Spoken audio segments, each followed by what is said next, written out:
আল্লাহর হাবিব তুর পাহাড়ে গেলেন, কোরআন সেখানে গেল। তিনি মা খাদিজার ঘরে গেলেন, কোরআন সেখানে গেল। তিনি হাতিমে কাবায় গেলেন, কোরআন সেখানে গেল। তিনি তায়েফে গেলেন, কোরআন সেখানে গেল।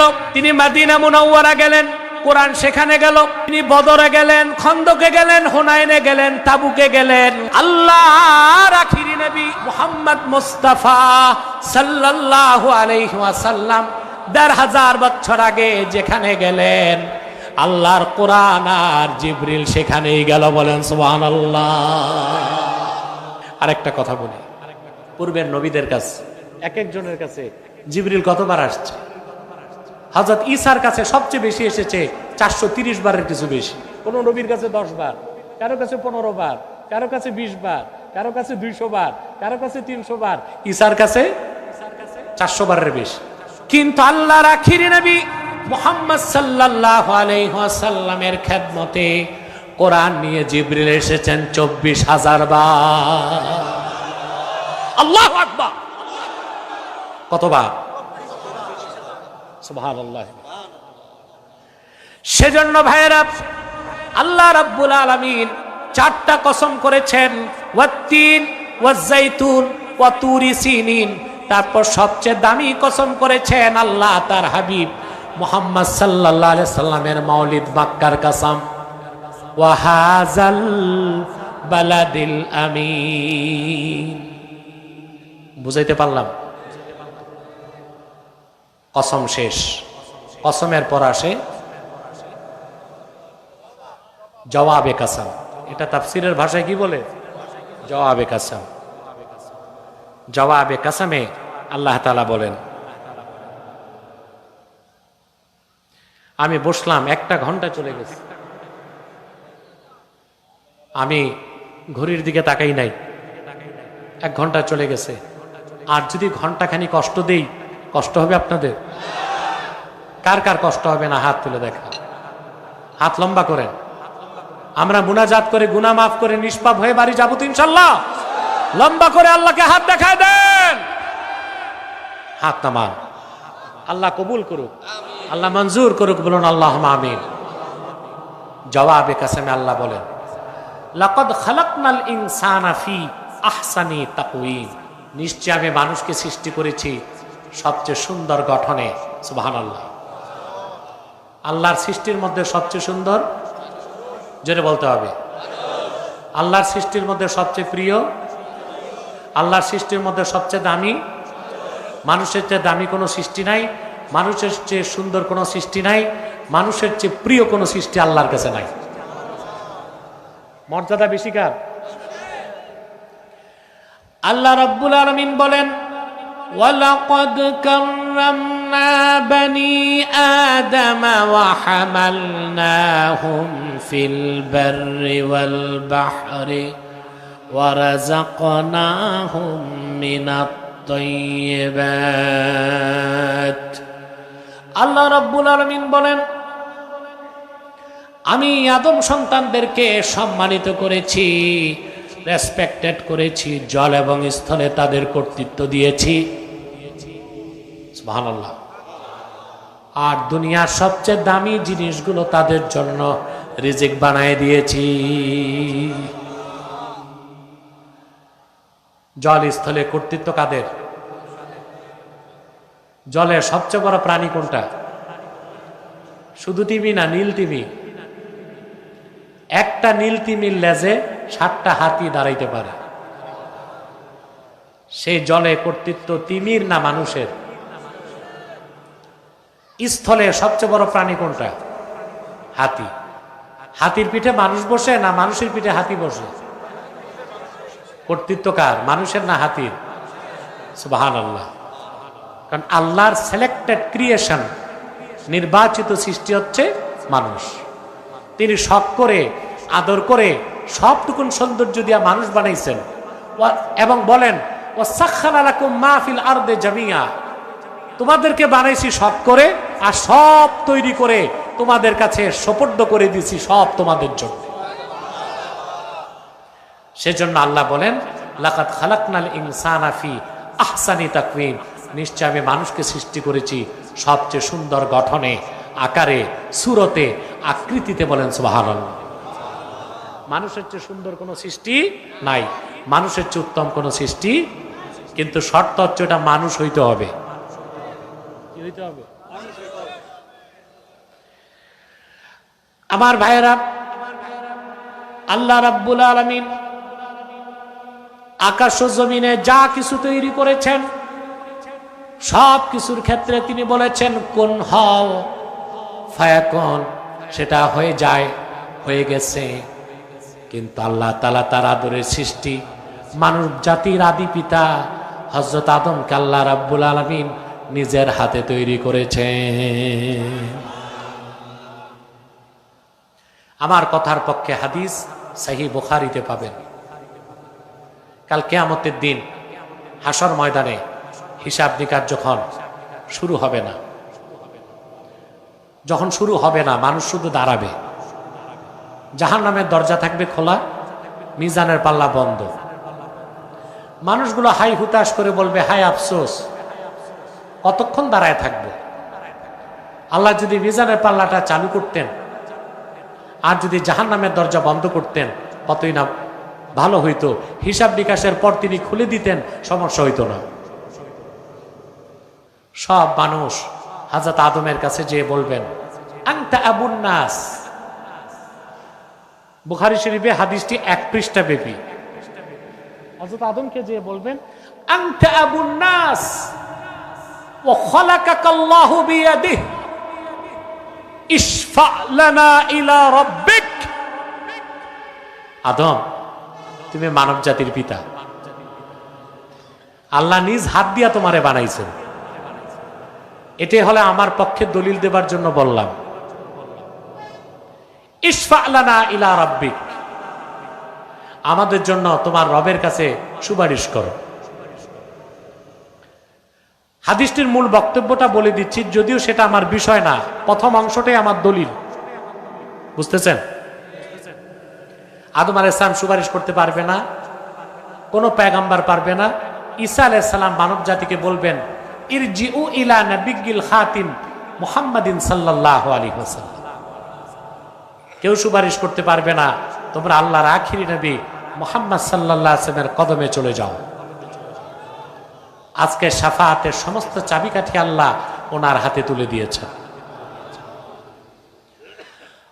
অন্য রাওয়ায়াতে দেখা যায় আল্লাহর হাবিব আরশে আজিমের পাশে আল্লাহর সামনে দাঁড়ায় থাকবেন। সুবহানাল্লাহ বলবেন না? আল্লাহর আরশে আজিমের সেই জায়গার নাম মাকামে মাহমুদ। হাদিস সাক্ষ্য দেয় আল্লাহর হাবিবের প্রত্যেক নেককার ওলিকে দাঁড়াবার জন্য আল্লাহ রাব্বুল আলামিন হাসর ময়দানে এক একটা নূরের মিম্বর দাঁড় করায় দিবেন। পূর্বের যারা নবী তাদের প্রত্যেকের জন্য এক একটা নূরের মিম্বর থাকবে। আমরা যারা সাধারণ ইমানদার উম্মত আমরাও বঞ্চিত হব না। ইমাম মাহমুদ আলুসি রুহুল মানির মধ্যে লিখেছেন ওয়ায়ুদাউ লিল মুমিনিনা ইয়াওমা ইদিন কারাসি মিন যাহাবিন। মুহাম্মদ সাল্লাল্লাহু আলাইহি সাল্লামের প্রত্যেক ইমানদার উম্মতের জন্য হাসর ময়দানে এক একটা স্বর্ণের চেয়ার বিছায় দেওয়া হবে। কিসের চেয়ার? যদি আপনি ইমানদার হন। প্রত্যেক উম্মতে মুহাম্মদীর জন্য হাসরে থাকবে এক একটা স্বর্ণের চেয়ার। উম্মতে মুহাম্মদীর ওলিদের জন্য থাকবে নূরের মিম্বার। পূর্বের আম্বিয়াদের জন্য থাকবে নূরের মিম্বার। কিন্তু আল্লাহ তার হাবিব মুহাম্মদ সাল্লাল্লাহু আলাইহি সাল্লামকে হাসর ময়দানে সবার সাথে দাঁড় করাবেন না।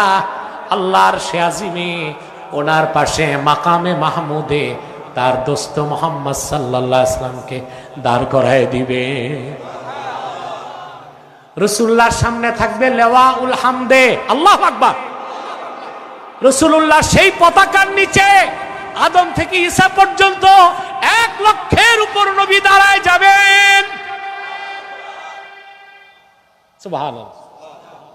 আমরা বুঝি না আমরা কত দামি উম্মত, এটাই আফসোস আমাদের।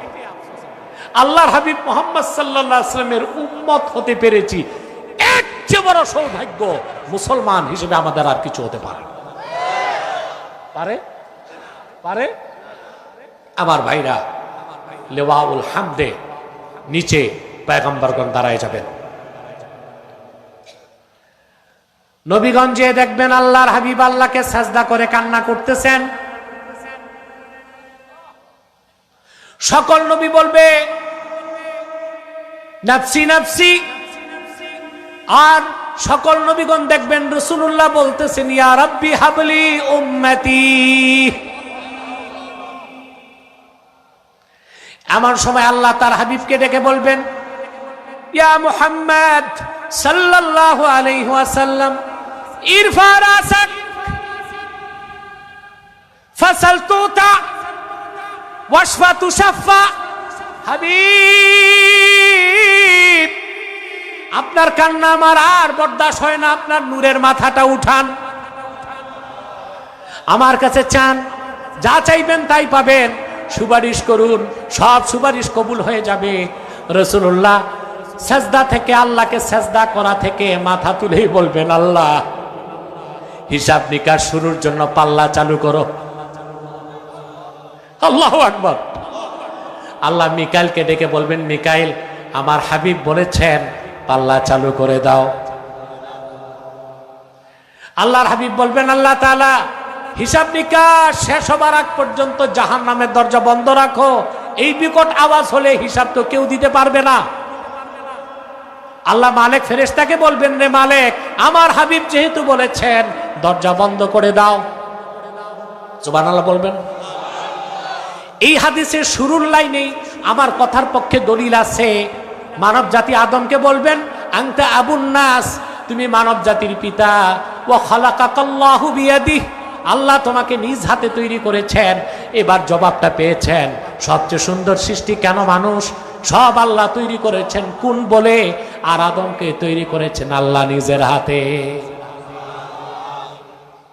সুবহান। মানুষ হচ্ছে সুন্দর কোন সৃষ্টি? তাফসীর কবির 11তম খণ্ডে ইমাম রাজি একটা ঘটনা এনেছেন। বাগদাদের এক শাসক নতুন বিয়ে করছে। আগে তো রাজা বাদশারা বেশি বেশি বিয়ে করত, ঠিক না? আপনাদেরও মন চাইলে করবেন, তবে সর্বোচ্চ 4টা। কয়টা? পারলে লাগলে এমনি এমনি বিয়ে করে আরেক সংসারে অশান্তি করবেন না। কথা বলেন। 4টা করার অনুমতি আছে। বাংলাদেশের মানুষ একটা ভুল মাসালা জানে, তারা মনে করে 4 বিয়ে করা সুন্নাত। এটা কোনো কিতাবে নাই, কোন কিতাবে অনুমোদন আছে। কি আছে? কি আছে? আল্লাহ পাক বলেছেন ফানকিহু মা তাবা লাকুম মিনান নিসাই মাসনা ওয়া সুলাসা ওয়া রুবা' ওয়া ইন খিফতুম আল্লা তা'দিলু ফাওয়াহিদা। তোমরা তোমাদের পছন্দের মেয়েদেরকে বিয়ে করো, 2টা 3টা, সর্বোচ্চ 4টা। আবার আল্লাহ বলছেন ওয়া ইন খিফতুম আল্লা তা'দিলু, যদি তুমি ভয় পাও যে তুমি জাস্টিস, ন্যায় বিচার করতে পারবা না একাধিক স্ত্রীর মধ্যে, তাহলে একটা। কয়টা? আপনার বাঙালি তো একটা বউ পালতে পারেন না, তা আরেকটা করবেন কেন? একাধিক বিয়ে করার জন্য 2টা জিনিস লাগবে, ফিজিক্যাল ফিটনেস, ইকোনমিক্যাল ফিটনেস। কথা বলেন। টাকা আছে, সক্ষমতা নাই, আপনি বিয়ে করতে পারবেন না একাধিক। সক্ষমতা আছে, টাকা নাই, আপনি একাধিক বিয়ে করতে, আপনার ফিজিক্যাল ক্যাপাবিলিটি এবং ইকোনমিক্যাল ক্যাপাবিলিটি 2টাই লাগবে। কথা বলেন। এবং ইনসাফ করতে হবে। কি করতে হবে? মাওলানা আশরাফ আলী থানভী রহমতুল্লাহ প্রথম বিয়ে করার পর দেখা গেল ওনার বাচ্চা কাচ্চা হয় না, তখন তিনি আরেকটা বিয়ে করছেন। বিয়ের পর দেখা গেল 2 সংসারে খুব অশান্তি। তিনি সিদ্ধান্ত নিলেন দ্বিতীয় স্ত্রী ছেড়ে দিবেন। বড় স্ত্রী তখন তাকে বললেন কেন? যেহেতু বিয়ে করেই ফেলেছেন, ছাড়ার দরকার নাই, তাকে আমি বোন হিসেবে মেনে নিব। কথা বলেন। আপনারা পারবেন এটা? কথা বলেন। আপনার সতীন কি, আপনার স্ত্রী কি তার সতীনকে বোন মানবে? এবার দেখেন থানভী সাহেবের ইনসাফ কি ছিল, মুরিদরা যা আনতো হাদিয়া সমান 2 ভাগ করে 2 স্ত্রীকে দিতেন। একটা তরমুজ যদি কোনো মুরিদ আনতো, থানভী সাহেব 2 টুকরা করে পাল্লায় মেপে 2 বউকে দিতেন। আপনি কি ইনসাফ করতে পারবেন? আপনারা কোনো কথাই বলছেন না, আমি কারেও আর শোনাবো নিয়ে আসা পারবেন তো 2টা করবেন কেন? পারলে লাগলে করবেন, ইনসাফ করতে পারলে করবেন। আপনারা মিয়া সাহেব জানেন 2 স্ত্রী যার, তার উপর ওয়াজিব হচ্ছে 1 সপ্তাহকে 2 ভাগ করা, 3.5 দিন বড় স্ত্রীর ঘরে, 3.5 দিন দ্বিতীয় স্ত্রীর ঘরে। যদি প্রথম স্ত্রীর কাছে বেশি থাকতে চান বা দ্বিতীয় স্ত্রীর কাছে অন্য স্ত্রী থেকে এজাজত দিতে হবে, নাহলে জায়েজ হবে না। আপনারা বাঙালি এগুলো দেখেন না। দ্বিতীয় বিয়ে করার পর আপনারা তো প্রথমটার খবরই নেন না, দ্বিতীয়টার কাছে যেহেতু চিল্লাপুরা করেন। তাহলে বিয়ে করতে পারবেন, একাধিক সমস্যা নাই, শর্ত পূরণ করতে। সম্মানিত সুধী, তো রাজা বাদশাদের তো আর টাকার অভাব নাই। বাদশা একটা বিয়ে করছে, বাগদাদের বাদশা, আর বাদশা ছিল ইমামুন আদেল, ন্যায়পরায়ণ বাদশা। তার রাষ্ট্র চলতো শরিয়া আইনে, বলেন সুবহানাল্লাহ। পূর্ণিমার রাত, নতুন বনিয়া, এটাকে বলা হয় মধুচন্দ্রিমা, কথা বলা। প্রাসাদের সামনে বিশাল বাগান, তিনি স্ত্রীর হাত ধরে হাঁটতেছেন। একদিকে বাহারি রঙের গ্রান, ফুলের গ্রান, পূর্ণ শশী চাঁদের জ্যোৎস্না ভরা রাত, নতুন স্ত্রী, ফিলিং হচ্ছে চরম মাত্রায়।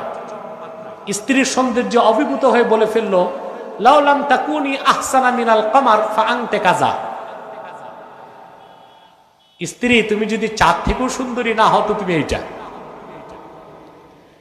বাঙালি আবেগে অনেক ভালো কাজও করে, আমাদের দেশে খারাপ কাজও। আমার কাছে প্রচুর ফতুয়া যায়, আমি এগুলো লিখিত দেই। আমার ইফতা বোর্ড আছে, আমার তত্ত্বাবধানে দেয়া হয়। বাংলাদেশে যে কত হাজার হাজার তালাকের ঘটনা ঘটছে তা আপনারা জানেন না। বাঙালি আবেগে অনেক কাজ করে ফেলে। স্বামী ধরে স্ত্রীকে দিছে মায়ের, স্ত্রী বলছে তুমি আমার বাপ লাগো। এই ঘটনা শুনছেন? এতে বউ তালাক হবে না, গুনাহ হবে। আবার স্ত্রী, স্বামী আবার আবেগে পড়ে বলছে তুমি আমার মা, এটাও তালাক হবে না, গুনাহ হবে। রাগের মাথায় তালাক দিতে যেয়ে দেখি বাঙালি এমন তালাকও দেয়, তুই তালাক, তোর মা তালাক, তোর নানি তালাক। আশ্চর্য অবস্থা। তুমি তো শুধু তোমার স্ত্রীর তালাক দেবার অথরিটি রাখো, বাকিটা তো না, কথা বলেন। আবার অনেক স্ত্রীকে তালাক দিতে বলে তোকে 100 তালাক দিলাম, 200, 300, 400, তালাক তো 3টে। তা আবেগে মানুষ অনেক সময় ভালো কাজও করে, আবেগে। বাদশা তো আবেগে পরে বলে ফেলছে, লাউলাম তাকুনি আকসার আহসানা মিনাল কমারে ফাআনতে কাজা। তুমি যদি পূর্ণিমার চাঁদ থেকে সুন্দরী না হও তাহলে তুমি কি? একদিকে রাত চলে গেল, চাঁদ ডুবে গেল, সূর্যোদয় ঘটল, শাসকের বোধোদয় ঘটল। চিন্তায় পড়ে গেল, আমার স্ত্রী পরমা সুন্দরী, তাতে সন্দেহ নাই, চাঁদের চেয়ে সুন্দর তো হতে পারে না। নেককার বাদশাহ, তার ভিতরে আল্লাহর ভয় চলে আসলো। তিনি ওজিরে আজমকে বললেন, জলদি করে দেশের প্রখ্যাত আলেম যারা সবাই রে ডাকো, আমাকে ফতোয়ার দরকার আছে। সুবহানাল্লাহ বলেন। এটাই তো ইসলামী আইনের শ্রেষ্ঠত্ব। ইসলামী শরিয়া আইনে আইনের প্রয়োগ আছে, আইনের শাসন আছে। প্রধানমন্ত্রী, প্রেসিডেন্ট, কেউ সেই আইন থেকে দূরে থাকতে পারে না। পারে? সুবহানাল্লাহ। দেশের সব বড় বড় আলেম রাজপ্রাসাদে যে উপস্থিত, সকল আলেমরা ফতুয়া দিল যে না, আপনার স্ত্রী চাঁদ থেকে সুন্দরী নয়, অতএব যা হওয়ার হয়ে গেছে। একজন কম বয়স্ক বালক, মাত্র বালেগ হয়েছে, যুবক, বালেগ থেকে যৌবনে পৌঁছেছে, এই কম বয়সে আলেম দাঁড়ায় গেছে। ইমাম রাজি তাফসির কবিরে লেখেন, তার নাম ইয়াহইয়া ইবনু আকতাম। কি নাম? ইয়াহইয়া ইবনে আকসাম রাহিমাহুল্লাহ, ওই যুগের বড় আলেম, মুফতি এবং মুজতাহিদ। তিনি দাঁড়ায় বললেন, আপনি কোনো ভয় পাবেন না, আপনার স্ত্রী তালাক হয় নাই। এখন বড় আলেমদের ইগোতে লাগছে না? আলেম বড় হয়ে গেলে নিজের ভুলটারে আর মানতে চায় না। এটা একটা আমাদের দেশের আলেমদের বদ অভ্যাস। আপনি জানেন, একজন বড় উস্তাদ আলেমের ভুল যদি তার ছাত্র ধরে দেয়, একজন উস্তাদের তার চেয়ে বড় আনন্দের আর কিছু নাই। কথাটা বুঝেন নাই? এটার যে আনন্দ কি, সুবহানাল্লাহ।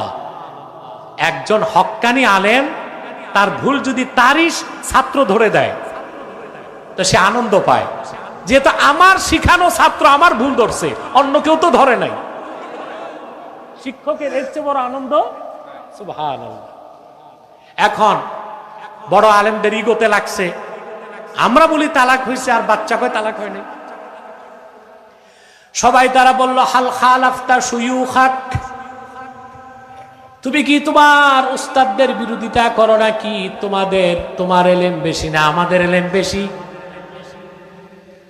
যুবক আলেম ইয়াহইয়া ইবনে আকসাম বললেন, ওয়াকাদ আফতা মান হুয়া আ'লামু মিন্না, ফতোয়া তো আমার না, ফতোয়া তো তার, যার চেয়ে বেশি এলেম আর কারণে। তারা বললেন, তিনি কে? ইয়াহইয়া ইবনে আকসাম বললেন, তিনি আর কেউ নন, তিনি আল্লাহ।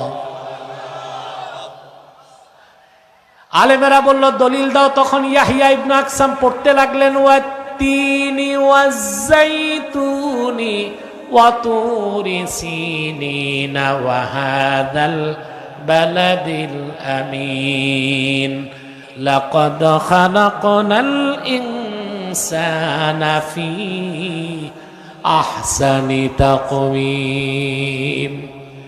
ইয়াহইয়া ইবনে আকসাম কোরআন কারীম থেকে দলিল দিলেন, আল্লাহ রাব্বুল আলামিন 4 বার কসম করে জবাবে কাসামে আবার তিনি 2টা তাকিদ আনলেন, লাকাদ, লাম লিত তাকিদ, কদ লিত তাহকিক। আল্লাহু আকবার।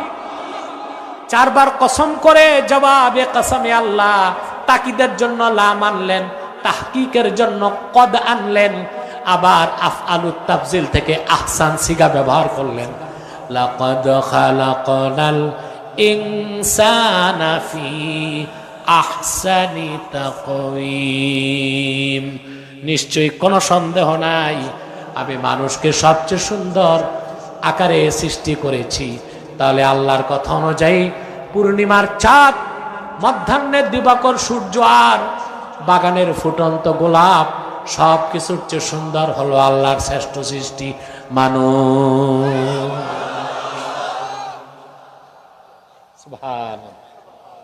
এখন আসেন, মানুষ হইতে হবে, 2 পায়ে হাঁটলেই মানুষ না। কথা বলেন। এখন আসছি আসল কথায়। না, সবটাই আসল কথা, কোরআনের সব কথাই আসল কথা। এখন হচ্ছে টিচিং, সাবাক। এখন কি এতক্ষণ যে আলোচনা হয়ে গেল, সবক কি নিবেন? সবক নিতে হবে না? সবক হচ্ছে 2 পায়ে হাঁটলেই মানুষ না, 2 কানে শুনলেই মানুষ না, 2 চোখে দেখলেই মানুষ না, 2 ঠোঁটে বললেই মানুষ না। ওই রকম অনেক মানুষকে আল্লাহ তাআলা বলেছেন ওরা শুকর, কুকর, বিড়াল, নিকৃষ্ট জানোয়ারের চেয়ে খারাপ। বলেন নাই? আল্লাহ রাব্বুল আলামিন বলেন, আল্লাহ বলেন, যাদেরকে আল্লাহ তাআলা অন্তর দিয়েছেন সেই অন্তরের সত্যকে অনুধাবন করে না, চক্ষু দিয়েছেন সেই হৃদয়ের চোখে সত্য দেখে না, হৃদয়ের কানে সত্যকে মানে না। আল্লাহ পাক বলেন, উলাইকা কাল আনআমি বাল হুম আদল উলাইকা হুমুল গাফিলুন। ওইসব মানুষ যারা মহাসত্য ঈমান থেকে বঞ্চিত, তারা হচ্ছে চতুষ্পদ জানোয়ার সদৃশ। আল্লাহ বলেন, বালহুম আদল, বরং এই কাফের, অবিশ্বাসী, নাস্তিকরা ওই চতুষ্পদ জানোয়ার থেকে নিকৃষ্ট। আল্লাহ তাআলার কথাটা কত বাস্তব।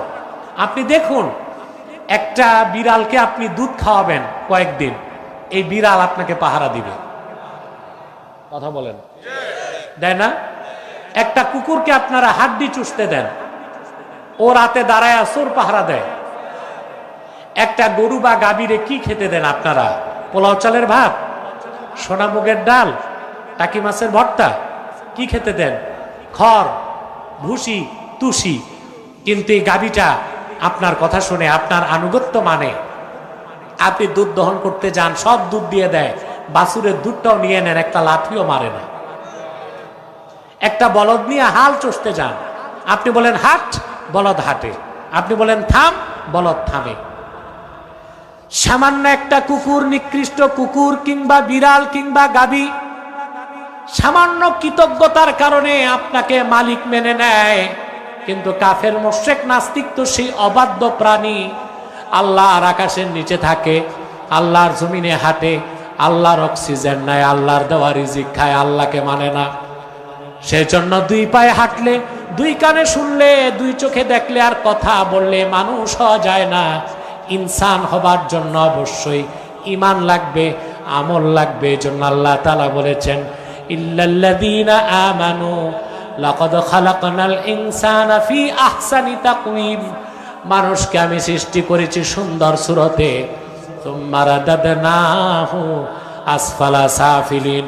অতঃপর তাকে আমি নিম্ন থেকে নিম্ন স্তরে টেনে আনি। মানুষ হিসেবে তার আর কোনো মর্যাদা থাকে না, মূল্য থাকে না, পশুর চেয়েও খারাপ হয়ে যায় সে। তবে ইল্লাল্লাযীনা আমানু, তারা ছাড়া যারা ঈমান আনয়ন করে, ওয়া আমিলুস সালিহাত, নেক আমল করে, ফালাহুম আজরুন গায়রু মামনুন, আই ফালাহুম আজরুন গায়রু মাকতু', তাদের জন্য রয়েছে নিরবচ্ছিন্ন পুরস্কার। আমার সে মুমিন বান্দাদের বয়স যত বাড়ে, দাম তত বাড়ে। সুবহানাল্লাহ। নেক যত করে, সওয়াব তত বাড়ে। বার্ধক্যের সময় নামাজ পড়তে পারে না, বিনা নামাজের সওয়াব আমি দিয়ে দেই। রোজা রাখতে পারে না, রোজার সওয়াব দিয়ে দেই। জিকির করতে পারে না, জিকিরের সওয়াব দিয়ে দেই। আজান শোনে না কানে, আজান না শুনলেও সওয়াব দিয়ে দেই। ফালাহুম আজরুন গায়রু মামনুন। ঈমানদার আর নেক আমল যারা করে তারাই প্রকৃত মানুষ। আল্লাহ বলেন তাদের দাম কখনো কমে না, তাদের দাম বাড়তেই থাকে। তাদের জন্য আল্লাহর কাছে রয়েছে নিরবিচ্ছিন্ন পুরস্কার। বলেন সুবহানাল্লাহ। তা মানুষ হইতে হবে, কি হইতে হবে? ইনসান। কি হইতে হবে? ইনসান হইতে হবে আপনাকে। আকৃতিতে মানুষ হইলে হবে না, প্রকৃতিতে মানুষ হইতে হবে। সুরতে মানুষ হইলে হবে না, সিরাতে মানুষ হইতে হবে। এবার আসেন একটু বিজ্ঞান নিয়ে কথা বলি। বলবো? আমি যখনই কোরআন বা হাদিস থেকে, আমি ছাত্রদের বুখারী শরীফ পড়ানোর সময়ও যখন হাদিসের দৃষ্টিকোণ থেকে রাজনৈতিক ব্যাখ্যা দিতে হয় দেই, বিজ্ঞানের কথা আসলে দেই, অর্থনীতি, সমাজনীতি, রাষ্ট্রনীতি, এগুলো ছাত্রদেরকে দার্সে পড়াই। তাফসীরের সময় যে আয়াতের ব্যাখ্যায় রাজনৈতিক বক্তব্য আসে তা দেই। তবে আমি মাহফিলের মাঠকে রাজনৈতিক মাঠ বানাই না, যতটুকু দরকার ততটুক দেই। অর্থনীতির কথা আসলে সেটা বলি, ইসলামী আইনের কথা আসলে তা বলি, বিজ্ঞান রিলেটেড কথা আসলে সেটাও বলি। এটা আমার নিয়মিত শ্রোতা যারা, তারা অবশ্যই বুঝতে পেরেছেন আমার বক্তব্যের স্টাইল, আমার মিশন এবং আমার যে মানহাজ। আলহামদুলিল্লাহ বল। এখন আসেন, আল্লাহ তাআলা বলেছেন আমি মানুষকে সৃষ্টি করেছি সবচেয়ে সুন্দর গঠনে, অতঃপর তাকে আমি টেনে আনি নিম্ন থেকে নিম্ন স্তরে। সুবহানাল্লাহ। একটা মানুষ, তার কোনো অস্তিত্ব থাকে না, থাকে? কথা বলে। এখানে যার বয়স 50, 51 বছর আগে কি ছিলেন আপনি? কিছু ছিলেন? আপনার কোনো এক্সিস্টেন্স ছিল?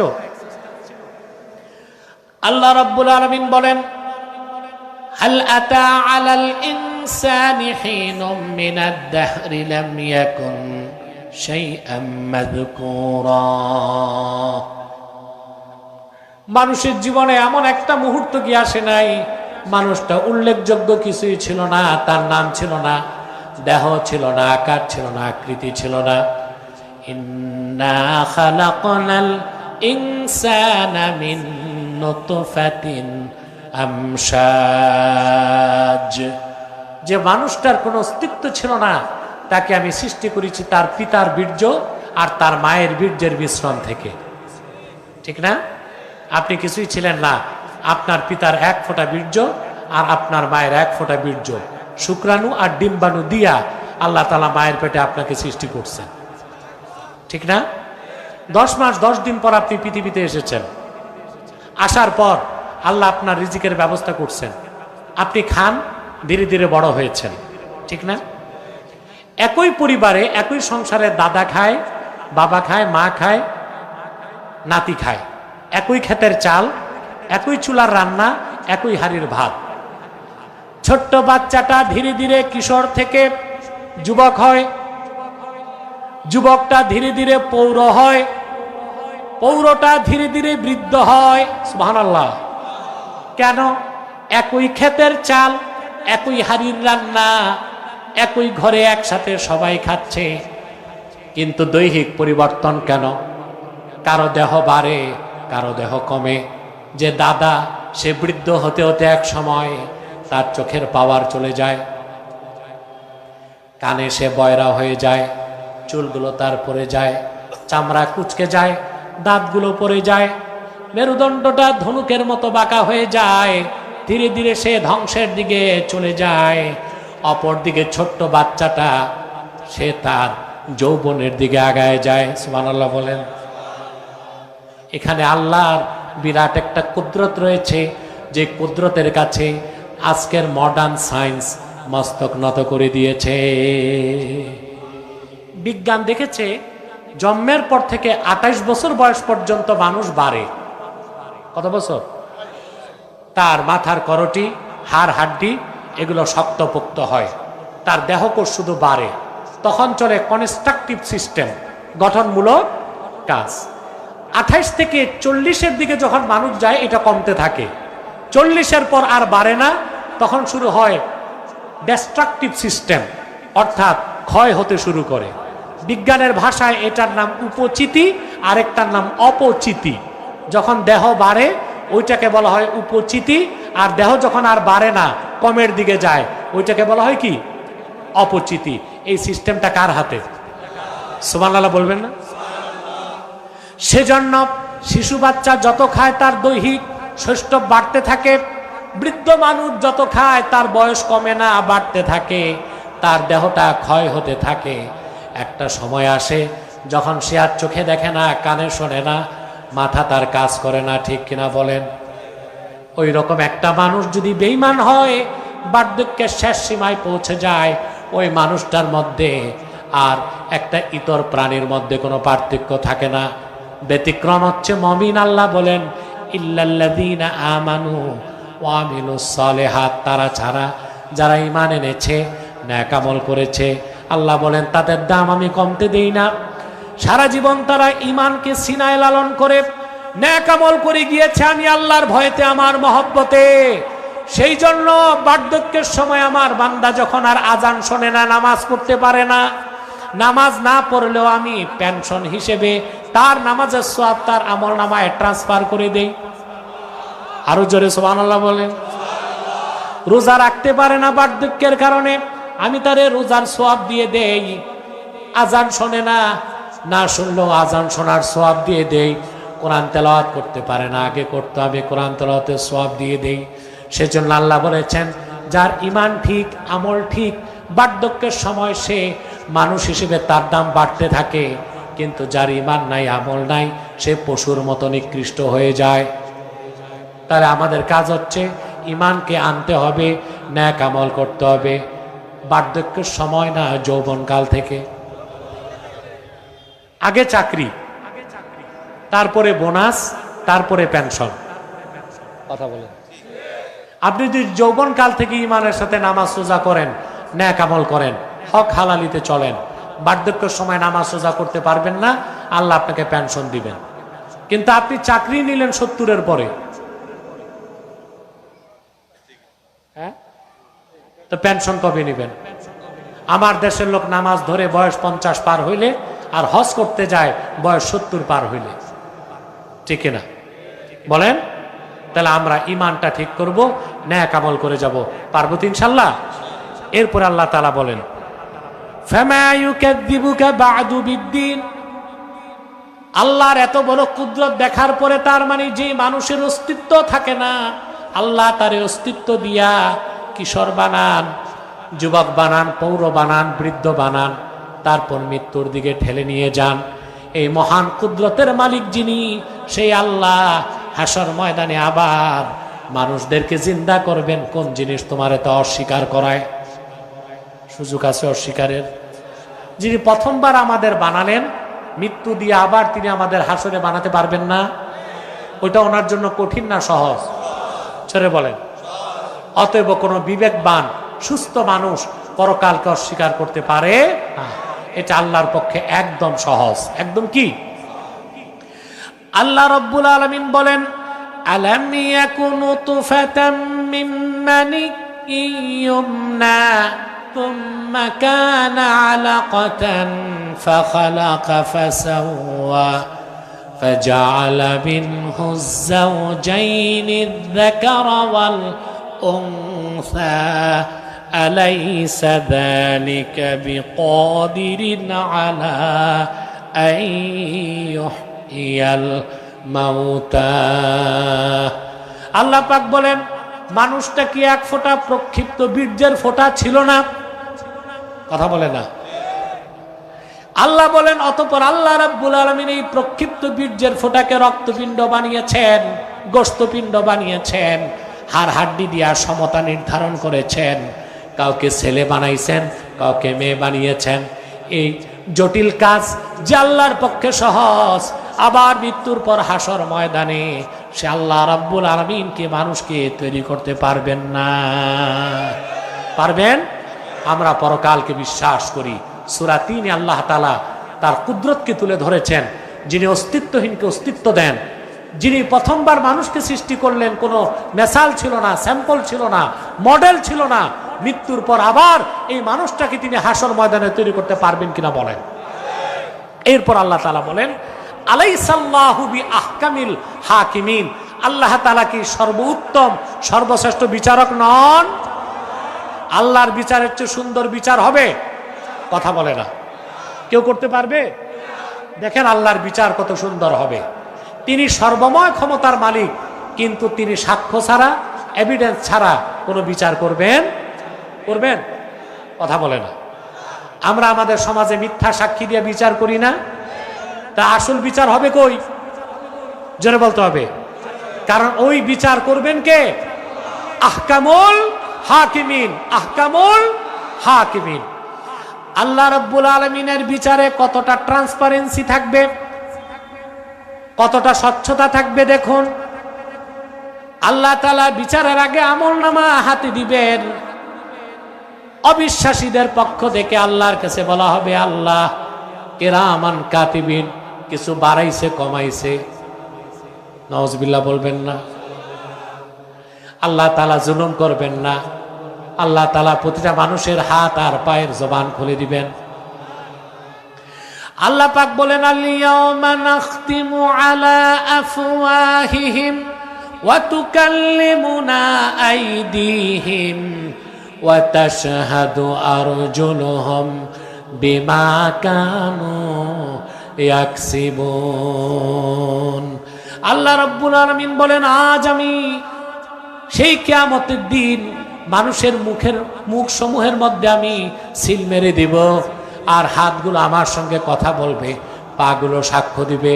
যে লোকটা মদ পান করেছে তার হাত তার বিপক্ষে সাক্ষ্য দিবে, যে লোকটা পায়ে হেঁটে সিনেমা হলে গেছে তার পা তার বিপক্ষে সাক্ষ্য দিবে। আর উপায় থাকবে কিনা বলেন? কথা বলেন। মানুষ তখন হাত পায়ের বিরুদ্ধেও কথা বলতে থাকবে।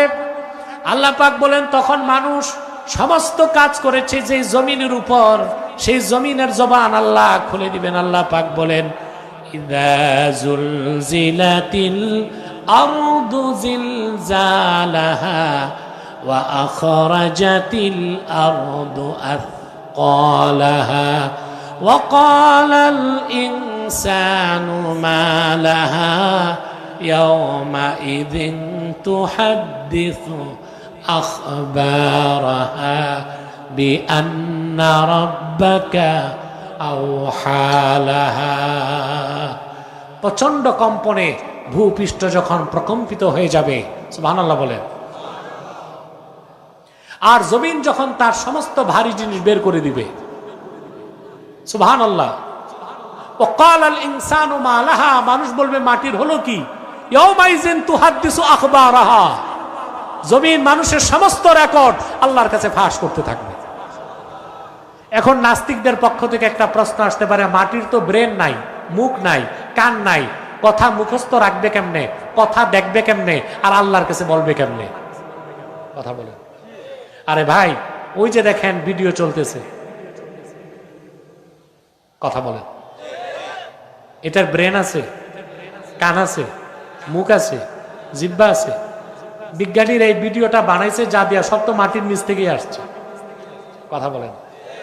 রাবার, সিলিকন চিপস, চম্বক, স্টেনলেস স্টিল, বটন, যা কিছু দিয়া বিজ্ঞান বানাইছে সব আসছে কোত্থেকে? মাটির স্রষ্টা আল্লাহ ওই রকম লাখো লাখ উপাদান মাটির নিচে রাখছেন। অথবা মানুষের সব কর্মকে রেকর্ড করে মুখস্থ রেখে কালকে কিয়ামতের দিন মাটি আল্লাহর কাছে সাক্ষ্য দিতে পারবে কিনা বলেন? এই জন্য আল্লাহ হচ্ছেন আহকামুল হাকিমিন, সর্বশ্রেষ্ঠ বিচারক। জীবন চলার পথে আপনি ব্যবসা করবেন, চাকরি করবেন, রাজনীতি করবেন, যা করবেন পরকালকে সামনে রাখতে হবে। অর্থাৎ আপনার কাজের জন্য আল্লাহর কাছে জবাবদিহিতার সম্মুখীন হতে হবে কিনা এই দিকটি আপনাকে লক্ষ্য রাখতে হবে, ঠিক কিনা বলেন? আজ দেশে সংস্কারের কথা বলা হচ্ছে না? কিন্তু সংস্কার পার্থিব দৃষ্টিকোণ থেকে বাংলাদেশের সংস্কার সম্ভব না। বাংলাদেশের সংস্কার হতে হবে কোরআন সুন্নাহর পলিসিতে, ইমানের ভিত্তিতে, তাকওয়ার ভিত্তিতে। যদি আপনি রাষ্ট্র পরিচালনার নীতি নির্ধারণ করেন, সেই রকম একটি বাংলাদেশই আগামীর বাংলাদেশ হতে পারে, যা মানুষকে শান্তি দিবে, সমৃদ্ধি দিবে, ইনসাফ দিবে, কাজে কর্মে ট্রান্সপারেন্সি থাকবে, যেখানে কোনো জবরদখল থাকবে না, খুন খারাপি থাকবে না, লুটপাট থাকবে না, সুষম বন্টন থাকবে, ঠিক কিনা বলেন? আজকে আমার দেশে অনেকে কল্যাণ রাষ্ট্র চায়। কি চায়? না, আমরা কল্যাণ রাষ্ট্র চাই না, আমরা ইসলামী রাষ্ট্র চাই। চান না? এই ক্ষেত্রে চারটা শব্দ মনে রাখবেন: খেলাফত, ইমামাতে ওজমা, আর রিয়াসা ইসলামিয়া, আল ইমারাতুল ইসলামিয়া। চারটার যে কোনো শব্দ নিয়ে বাংলাদেশ ইসলামী রাষ্ট্র কায়েম করা যাবে। কোন রাষ্ট্রে খেলাফতের স্লোগান দিয়েই ইসলামী হুকুমত কায়েম করতে হবে এমন কোনো শর্ত নাই। হতে পারে তা খেলাফত নামে, হতে পারে তা ইমামাতে ওজমা নামে, হতে পারে তা রিয়াসাতে ইসলামিয়া নামে, হতে পারে তা ইমারত ইসলামিয়া নামে, তবে তা গণতন্ত্রের নামে হতে পারে না। এখানেই হচ্ছে আমার সাথে অন্যদের মৌলিক পার্থক্য। কথা বুঝতে পারছেন? এখানে হচ্ছে আমার সাথে অন্যদের মৌলিক পার্থক্য। সৌদি আরবিয়াতে কোরআনের আইন নাই, কথা বলে না। তা বাদশাহ সালমান রে কি খলিফা বলা হয়? কি বলা হয়? না, এই নামটা এখন বাদশারা নেয় না। আগে সৌদি বাদশাদের নামের আগে ছিল আল মালিকুল জালালা, মহাপ্রতাপময় বাদশাহ। আল্লাহ বেহেশত নসিব করুক বাদশাহ ফাহাদকে, আল্লাহ তার বেহেশতে উঁচু মাকাম দেখ। আহা, আমরা শুধু বাংলাদেশে বসে আরবের বাদশাদের সমালোচনা করি। সর্বপ্রথম বাদশাহ ফাহাদ, তিনি আল মালিকুল জালালা নামটা কেটে দিয়েছেন। বলছে আমি বাদশাহ না, আমার নামের আগে থাকবে খাদিমুল হারামাইনি শরীফাইন, আমি দুই হারামের খাদেম, আমি দুই হারামাইনের খাদেম। সুবহানাল্লাহ। এরপর বাদশাহ আব্দুল্লাহ, উনিও লেখলেন খাদিমুল হারামাইনি শরীফাইন। এখন আছে সালমান, উনিও লেখলেন খাদিমুল হারামাইনি শরীফাইন। আমার দেশে যারা ইরানের এজেন্ট, ওরাই চোখ বন্ধ করে সৌদি শাসকদের সমালোচনা করে। আরবের তো সমালোচনা করাই যাবে না, মুনাফিক ছাড়া কেউ করতে পারে না। আরবের শাসকরা মানুষ, তাদের মধ্যে নেককারও আছে, বদকারও আছে। যারা গুনার কাজ করবে আমরা তাদের সমালোচনা করব, যারা নেক কাজ করবে তাদের আমরা প্রশংসা করব। ঢালাও ভাবে বিরোধিতা করা কোনো মুমিনের কাজ না। সৌদি আরবিয়ার খেদমতে যারা আছে তাদের সমালোচনা করা কোনো মুমিনের কাজ না, মুনাফিকের কাজ, ইরানের শিয়াদের এজেন্টদের কাজ। এটা মনে রাখবেন। ভালোগুলো দেখেন না, বাদশাহ ফাহাদ মারা গেছে, বাদশাহ আব্দুল্লাহ মারা গেছে, বারাক ওবামা দৌড়ে গেছে রিয়াদে। বুঝেন না কেন গেছে? সৌদি আরবের শাসককে ঠিক না রাখলে আমেরিকা চলতে পারবে না। কারণ তেলের অস্ত্রের কন্ট্রোল হচ্ছে সৌদি বাদশার হাতে থাকে। এখন রিয়াদে প্লেন ল্যান্ড করেছে। বাদশাহ সালমান এখন যিনি আছেন, বিন সালমানের বাপ, উনি তার অফিসারদেরকে নিয়ে, মন্ত্রীদেরকে নিয়ে রাজপ্রাসাদের বারান্দায় দাঁড়ায় আছেন। বারাক ওবামা আমেরিকার তখনকার প্রেসিডেন্ট, তার স্ত্রীকে নিয়ে, লটবহর নিয়ে প্লেন থেকে নেমে হেঁটে আসতেছেন। রাজপ্রাসাদের বারান্দার কাছে আসার আগেই রাজপ্রাসাদের মসজিদে আজান শুরু হয়েছে। বাদশাহ সালমান হ্যান্ডশেক করার অপেক্ষা করে নেয়, ঘুরে সমস্ত মন্ত্রী পরিষদ নিয়ে মাগরিব নামাজে দাঁড়ায় গেছে। বারাক ওবামা বউ নিয়া মার্কিন যুক্তরাষ্ট্রের প্রেসিডেন্ট বোকা হয়ে দাঁড়ায় আছে। আমাকে দেখার পর তিনি আমার সাথে হ্যান্ডশেক করলেন না। বলা হলো বারাক ওবামা সৌদি বাদশাহ আজান দিলে নামাজ বাদ দিয়া কোনো কাজ করে না।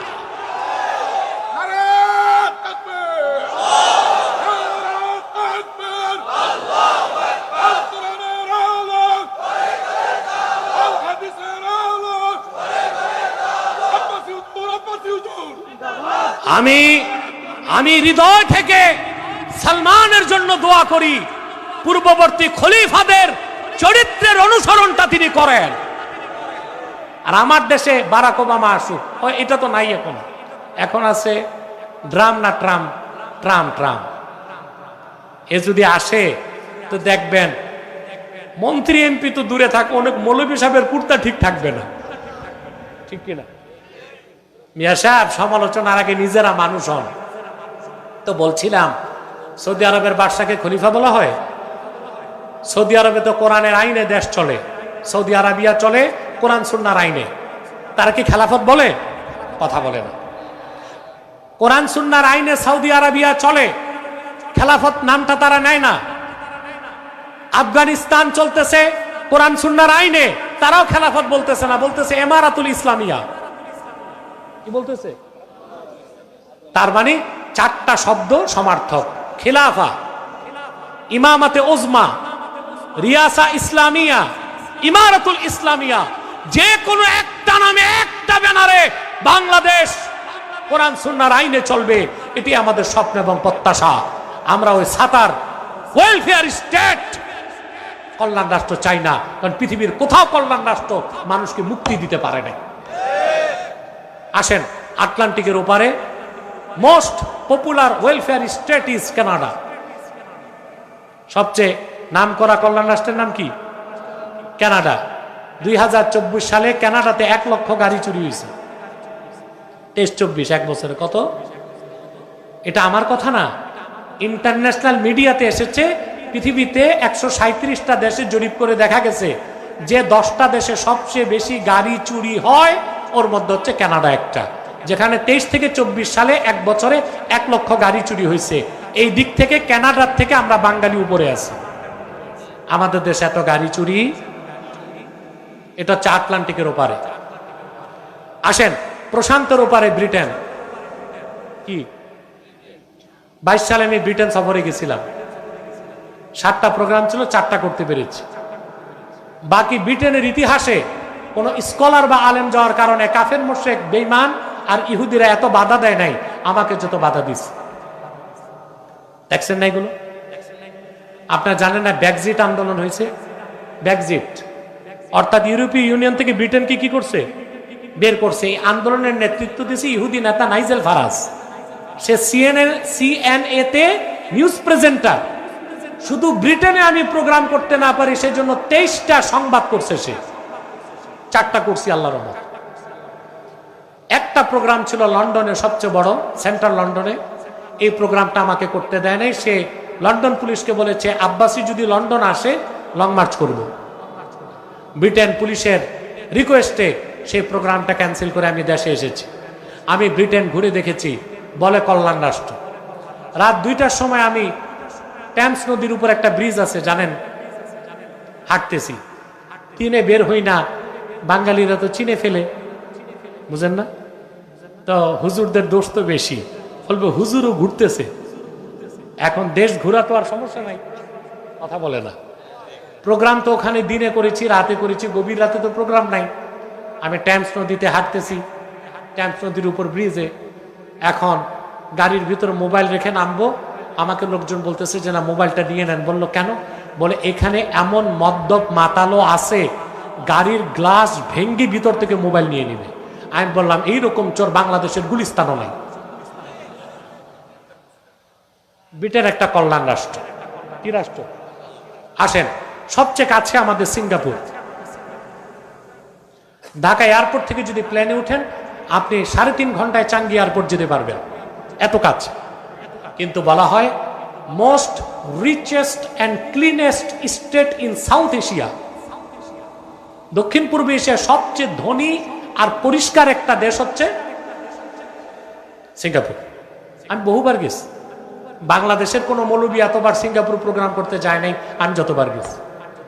এবং আমার এই রেকর্ড আল্লাহ রাখছেন, আমি সিঙ্গাপুরের মতো একটা সেকুলার কান্ট্রিতে মাঠে প্রোগ্রাম করছি, চুয়াচুকাং ফিল্ডে।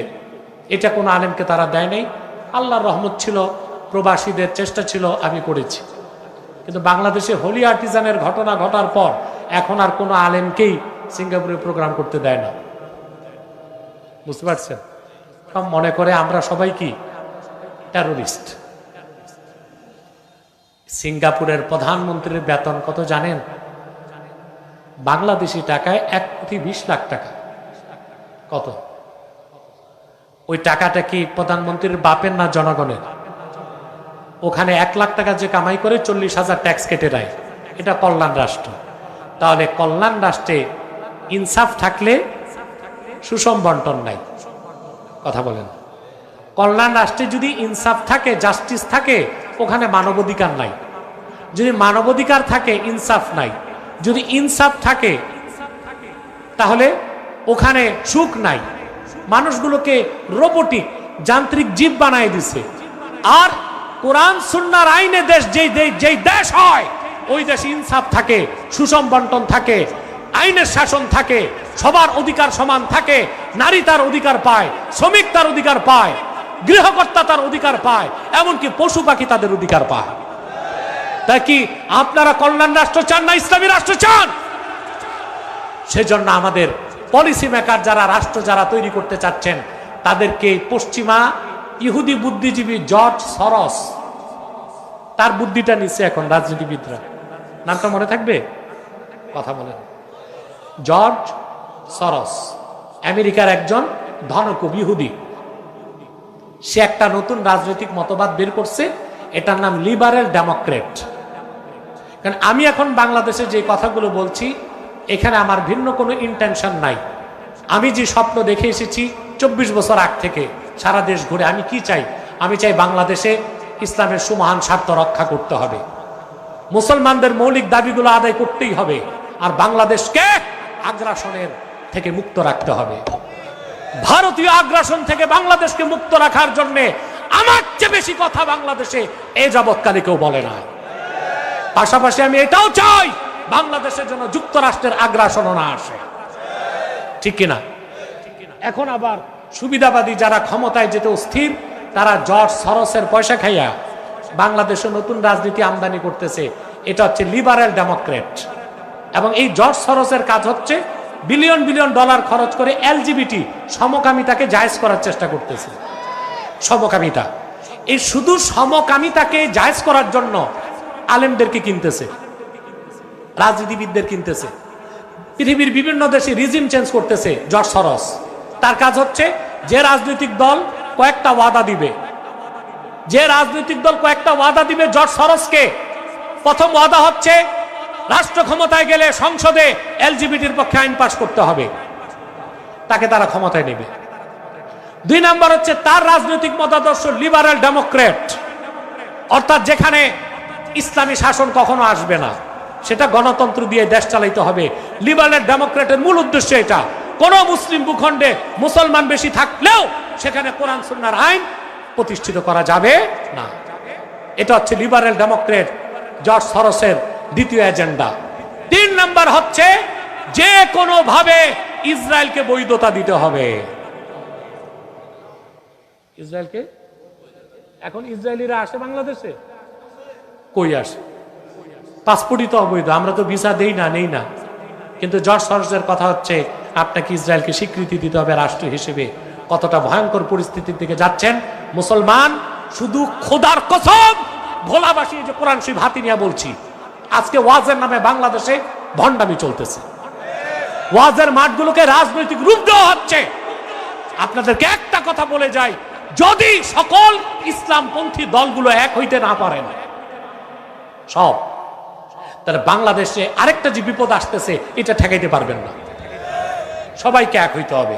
যারা ইসলামী হুকুমত চায় সবাইকে এক হইতে হবে।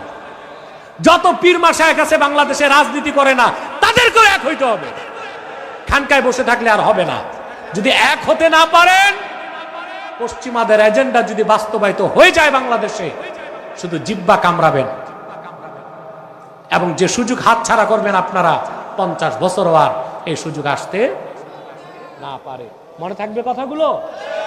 এই জর্জ সরোসের তার আরেকটা যে এজেন্ডাটা সবচেয়ে নিকৃষ্ট, সেটা হচ্ছে এলজিবিটি সমকামিতাকে সে জায়েজ করার চেষ্টা করতেছে।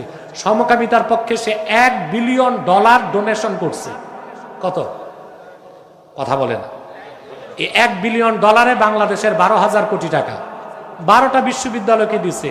লজ্জা পাবেন শুনলে, 12টা বিশ্ববিদ্যালয়ের একটা হচ্ছে ব্রাক বিশ্ববিদ্যালয়। একটা কি? ব্রাক বিশ্ববিদ্যালয়। এই জন্য উপদেষ্টা যারা আছে 2-1 বাদ দিয়ে অধিকাংশই মার্কিনপন্থী, কেউ রপন্থী, আর তারা মার্কিনীদের এজেন্ডা বাস্তবায়নে লিপ্ত আছে। আমি কথাগুলো এতদিন খোলামেলা বলি নাই, আমি বুদ্ধিভিত্তিক নেতৃত্ব দিয়েছি। আমার কিছু পরামর্শ সরকার নিয়েছে, ভারতের বিরুদ্ধে কঠিন কিছু প্রস্তাব আমি দিছি, এগুলো বর্তমান সরকার নিয়েছে, আমি প্রশংসা করি। কিছু কাজ খুব খারাপ হয়েছে, আমি চাই এগুলো থেকে ফিরে আসুক। কিন্তু জাতির কাছে আমার আবেদন যে আমাদেরকে আল্লাহ দ্বীনের সুমহান স্বার্থ রক্ষায়, মুসলমানদের মৌলিক দাবিগুলো আদায়ে আর বাংলাদেশকে আধিপত্য মুক্ত রাখতে সকল রাজনৈতিক দল যারা ইসলামী রাজনীতির ব্যানারে আন্দোলন করছে তাদেরকে এক প্ল্যাটফর্মে আসতে হবে। আর যারা রাজনীতি করে না, পীর মাশায়েখ, সাধারণ মানুষ, তাদেরকেও এক প্ল্যাটফর্মে আসতে হবে। যদি না আসে তাহলে কারো পিঠের চামড়া থাকবে না। আমার এই কথা অনেকেরই আপাতত ভালো লাগবে না, কিন্তু যা সত্য আমাকে তা বলতেই হবে। অতএব ভাইরা, শুধু রাষ্ট্র পরিচালনা, আপনারা যে বাজারে দোকানদারি করেন আপনাদের খেয়াল রাখতে হবে এই দোকানদারির মাধ্যমে পরকালে মুক্তি পাবেন কিনা। ব্যবসায়ীরা এখন মানুষকে ঠকায়, পাল্লায় ওজনে কম দেয়, খাদ্যে ভেজাল মিশায়। কথা বলেন না, পরকালের বধু বিশ্বাস মনে রাখতে হবে। দুনিয়ার বিচারটা বড় না। আলাইসাল্লাহু বিআহকামিল হাকিমিন, আহকামুল হাকিমিনের কাছে আমাদেরকে সব কিছুর হিসাব দিতে হবে। এই বিশ্বাস যার আছে তারে পাহারা দিতে পুলিশ লাগবে? কথা বলে না। এখন বাংলাদেশের মূল সমস্যা কি? দুর্নীতি। সমস্যা কি বাংলাদেশের? বড় সমস্যা কি? না, সত্য বলেন। কোন রাজনৈতিক দল করেন জানতে চাই না। What is the principal crisis of Bangladesh? Corruption, corruption, only corruption, দুর্নীতি। আগে যারা ছিল চুরি চামারি করে বহু টাকা পাচার করে গেছে। আপনারা প্রতিটা মানুষের মাথায় 1,07,000 টাকা ঋণ আছে। কত? আবার যারা আসবে তারা চুরি করবে না, এটার গ্যারান্টি কি? গ্যারান্টি দিতে পারে আল্লাহর কোরআন। ঠিক কিনা বলে? চোরের শাস্তি কি? চোরের শাস্তি এটা কায়েম করেন। আস-সারিকু ওয়াস-সারিকাতু ফাকতাউ আইদিয়াহুমা। চোর পুরুষ হোক নারী হোক, মানে চোর হোক আর চুন্নি হোক, কি করো? নাস্তিকরা বলতে পারে এটা কি ইনহিউম্যানিটি না, অমানবিক না? আমেরিকাতে রাষ্ট্রদ্রোহী যে, তার শাস্তি কি জানেন? তাকে একটা লোহার চেয়ারে বসানো হয়, তারপর ওই চেয়ারে ইলেকট্রিক ফোর্স দেওয়া হয়, কানেকশন। ওই চেয়ারে ইলেকট্রিক ভোল্ট থাকে 12,000 ভোল্ট। মানুষটা কয়েক সেকেন্ডে পানির মতো গলে যায়। এটা কি ইনহিউম্যানিটি না? কথা বলেন, এটা কি অমানবিকতা না? ইসলাম তো বলছে চোরের শাস্তি কি? এটা অমানবিক হবে কেন? চোর তো বড় শত্রু। যে সচিব গম চুরি করে সে কি একজনেরটা চুরি করে না 18 কোটি মানুষেরটা চুরি করে? যে মন্ত্রী চুরি করে সে কি একজনেরটা চুরি করে না 18 কোটিটা চুরি করে?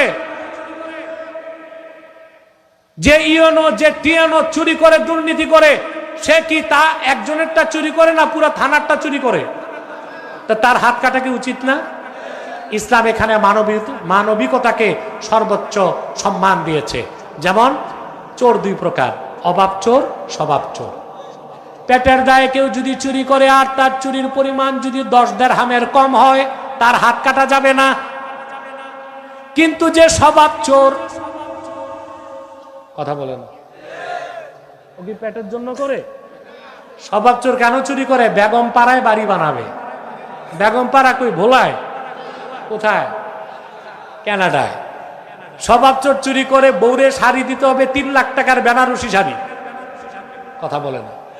স্বভাব চোর চুরি করে মেয়েকে স্বর্ণ দিতে হবে 100 ভরি, কথা বলে না। স্বভাব চোরের শাস্তি কি? হাত কাটো। অথবা আপনারাও চুরি চামারি করবেন না, সুদ ঘুষ খাবেন না। ভাইরা খেয়াল রাখবেন, আল্লাহ তাআলা হাকামুল হাকিমিন, তিনি প্রতিটা কাজের হিসাব নেবেন। কথাগুলো মনে থাকবে তো ইনশাল্লাহ? আল্লাহ আমাদেরকে কবুল করুক, মঞ্জুর করুক, বলুন আল্লাহুম্মা আমিন। মাওলানা খলিলুর রহমান কিছু বলবেন? জাকির সাহেব কিছু বলবেন? জি। একটা লোক উঠবেন না, এখন মোনাজাত হবে কিছুক্ষণের মধ্যে। এই বসেন, বসেন। শোনেন, এই মাহফিলটা করতে এই কমিটির প্রচুর টাকা খরচ হয়। আমি একটু কথা বলিনি, টাকা খরচ, এটা মানেন আপনারা? এরা যদি প্রতি বছর ঋণগ্রস্ত থাকে আর কি মাহফিল করবে? তা আপনারা তো দোকানদাররা দিচ্ছেন, এলাকাবাসী দিচ্ছেন, তাও তো কিছু শর্ট রয়ে গেছে। এখন আপনাদের কাছে ব্যাগ যাচ্ছে, প্রত্যেকে কোরআন কারীমের তাফসীর মাহফিলের সম্মানে টাকাগুলো দিবেন। দাঁড়িয়ে যাও যারা টাকা নিবা জনগণের কাছ থেকে। আপনাদের যেতে বলি নাই, মুনাজাত না করে একটা লোক উঠবেন না, প্রত্যেকে পকেটে হাত দেন। ভাড়ার টাকা ছেড়ে বাকি টাকাটা তাফসীর মাহফিলের জন্য দিবেন। পকেটে হাত দেন, নিজের পকেটে, অন্যের পকেটে না।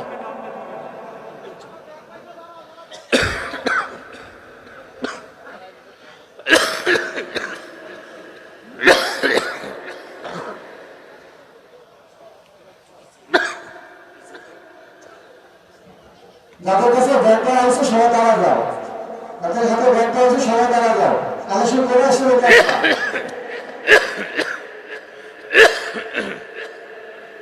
খলিল সাহেব কিছু কইবেন না কেন?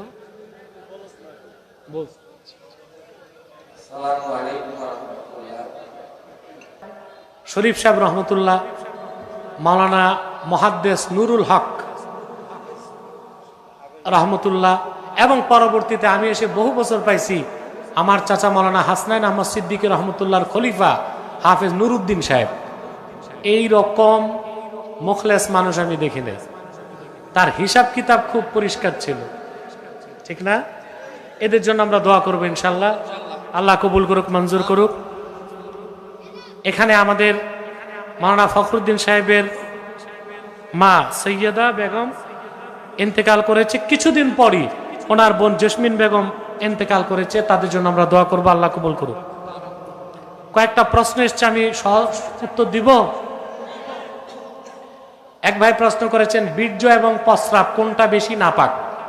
বীর্য বের হলে আমরা গোসল করি কেন? প্রস্রাব করার পর আমরা গোসল করি না কেন? সুন্দর প্রশ্ন করছেন, কিন্তু এই প্যাচের প্রশ্ন শিখাইছে কে? দেখেন, সব মাযহাবের মতে বীর্য নাপাক না।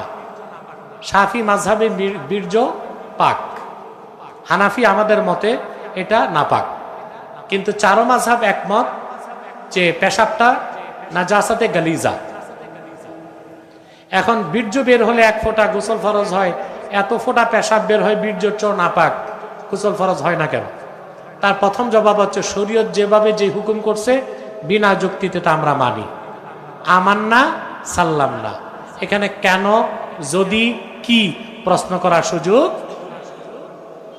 কথা বলেন।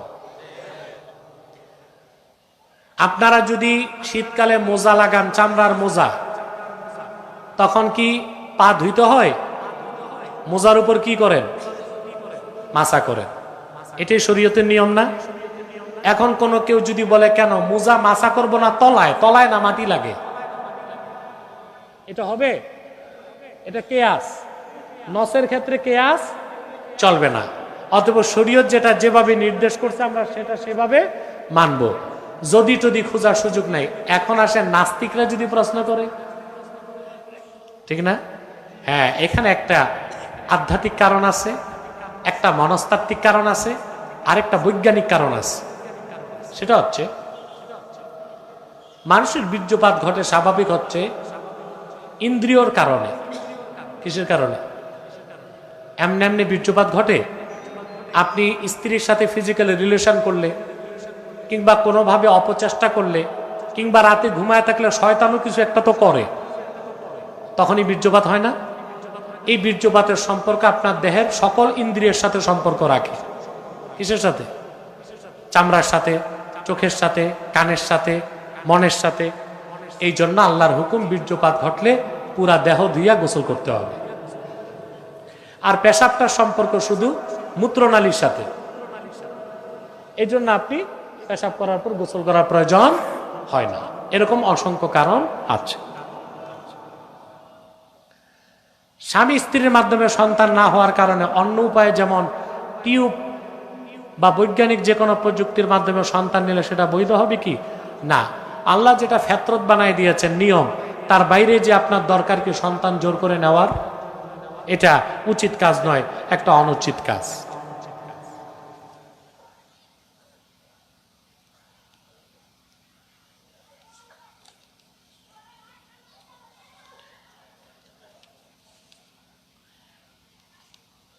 আমাদের এলাকায় অনেক ইমাম মিলাদ ও কিয়ামে অনীহা প্রকাশ করছে।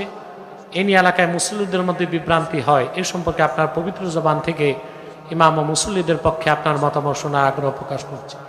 ইমাম সাহেবদেরকে বলবো যে আপনি ব্যক্তিগতভাবে যদি মিলাদ শরীফে কিয়াম না করেন, এটা আপনি ব্যক্তিগত পর্যায়ে রাখবেন, ফতুয়াবাজি করে সমাজে বিশৃঙ্খলা সৃষ্টি করবেন না। একটু এখতেলাফ হয় মিলাদ শরীফের কিয়াম নিয়ে, মিলাদ শরীফ নিয়ে তো কোনো এখতেলাফই থাকতে পারে না, কারণ মিলাদের বিষয়টা তো কোরআনেও আছে, হাদিসেও আছে।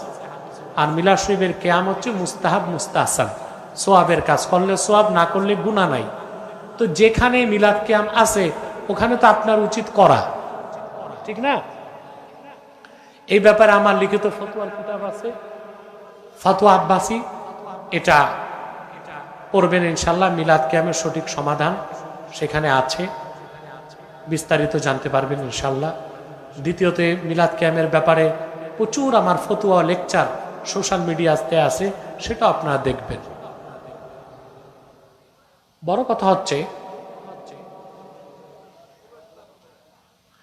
কথা হচ্ছে আপনাদেরকে যারা দিন শিখিয়েছে, আমাদের পূর্বপুরুষ, চনপুর সিলসিলা খানদান, ফুরফুরা, তাদের খোলাফারা, তারা কি মিলাদ কিয়াম করেন নাই?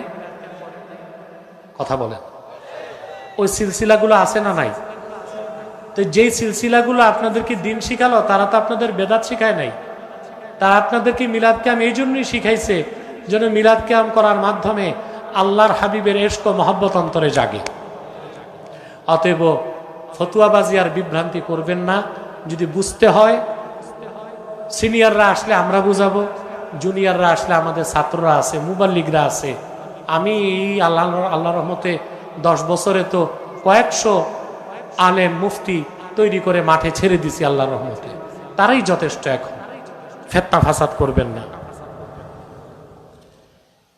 এক বক্তা মাহফিলে আলোচনা চলাকালীন স্বেচ্ছাসেবকদের অতিরিক্ত বাঁশির আওয়াজে বিরক্ত হয়ে শব্দ দূষণের ব্যাপারে সবাইকে সতর্ক করেন। কিন্তু দুর্ভাগ্যজনকভাবে সেই বক্তা গানবাদ্য আর 31-এর বেহায়াপনা শব্দ দূষণের সাথে ওয়াজ মাহফিলের আওয়াজকেও শব্দ দূষণ কিংবা শব্দ সন্ত্রাস বলে আখ্যায়িত করেছে। নাউজুবিল্লাহ। 31 নাইটের বোমার আওয়াজ, গানবাদ্যের আওয়াজ আর ওয়াজ মাহফিলের কোরআন হাদিসের আওয়াজ কখনো এক হইতে পারে না। অতএব এই কোরআন হাদিসের শব্দ যতই বিকট হোক, সেটাকে শব্দ দূষণ বা শব্দ সন্ত্রাস বলাটা, যে বক্তাই বলেছে আমি জানি না সে কে, এটা তার বেয়াদবি হয়েছে। কারণ ওয়াজ মাহফিল হচ্ছে শেয়ার ইসলাম, ইসলামের শেয়ারের বিরুদ্ধে এইরকম বক্তব্য দেওয়া চরম পর্যায়ের ভণ্ডামি, বেয়াদবি আর এটা নাস্তিকদেরকে সুযোগ করে দিবে। হ্যাঁ, আমরা এটা বলতে পারি যে যেখানে আওয়াজ যতটুক দরকার আমরা ততটুক দিব, যেখানে 10টা মাইকে চলে ওইখানে তো 100 মাইক দেওয়ার দরকার নেই, ঠিক না? আমি নিজেও স্টেজে বসলে মাইক প্যানকে বলে দেই যে জনগণ তো সব চলেই আসছে, দূরের মাইক দরকার নাই, ভিতরের মাইকগুলো ভালো করে দাও। সেটা একটা ভিন্ন বিষয়।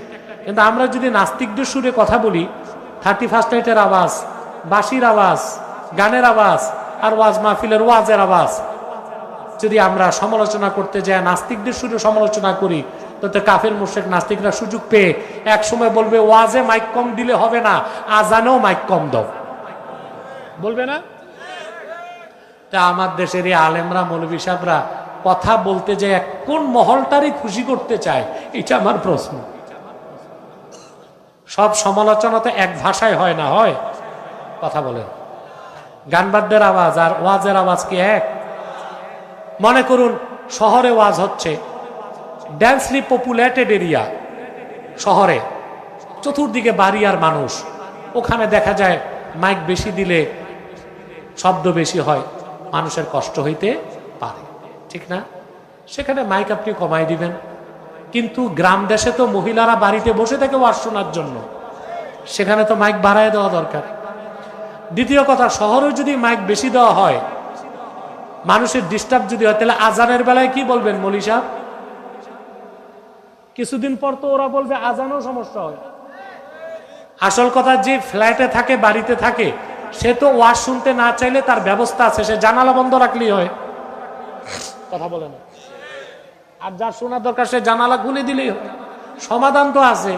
সেখানে ওয়াজ মাহফিলের মাইক কমানোর দরকার কি? ঠিক আছে, কমান, কিন্তু সেই ওয়াজ মাহফিলের পবিত্র আওয়াজকে যদি কোরআন হাদিস থেকে হয়, সেটাকে 31 নাইটের আওয়াজ, গানের আওয়াজ, ওইটারে শব্দ দূষণ বললেন না, এই ওয়াজের আওয়াজকে শব্দ দূষণ বললেন, এটা কোন মহলরে খুশি করতে চান? এগুলো সারেন, এই সস্তা জনপ্রিয়তার চেষ্টা করেন না, পরে কিন্তু কিলকনি এমন ভাবে পড়বে, ফ্যাসিস্ট যেমনে ভাগছে আপনারা অমনি ভাগতে হবে। কিন্তু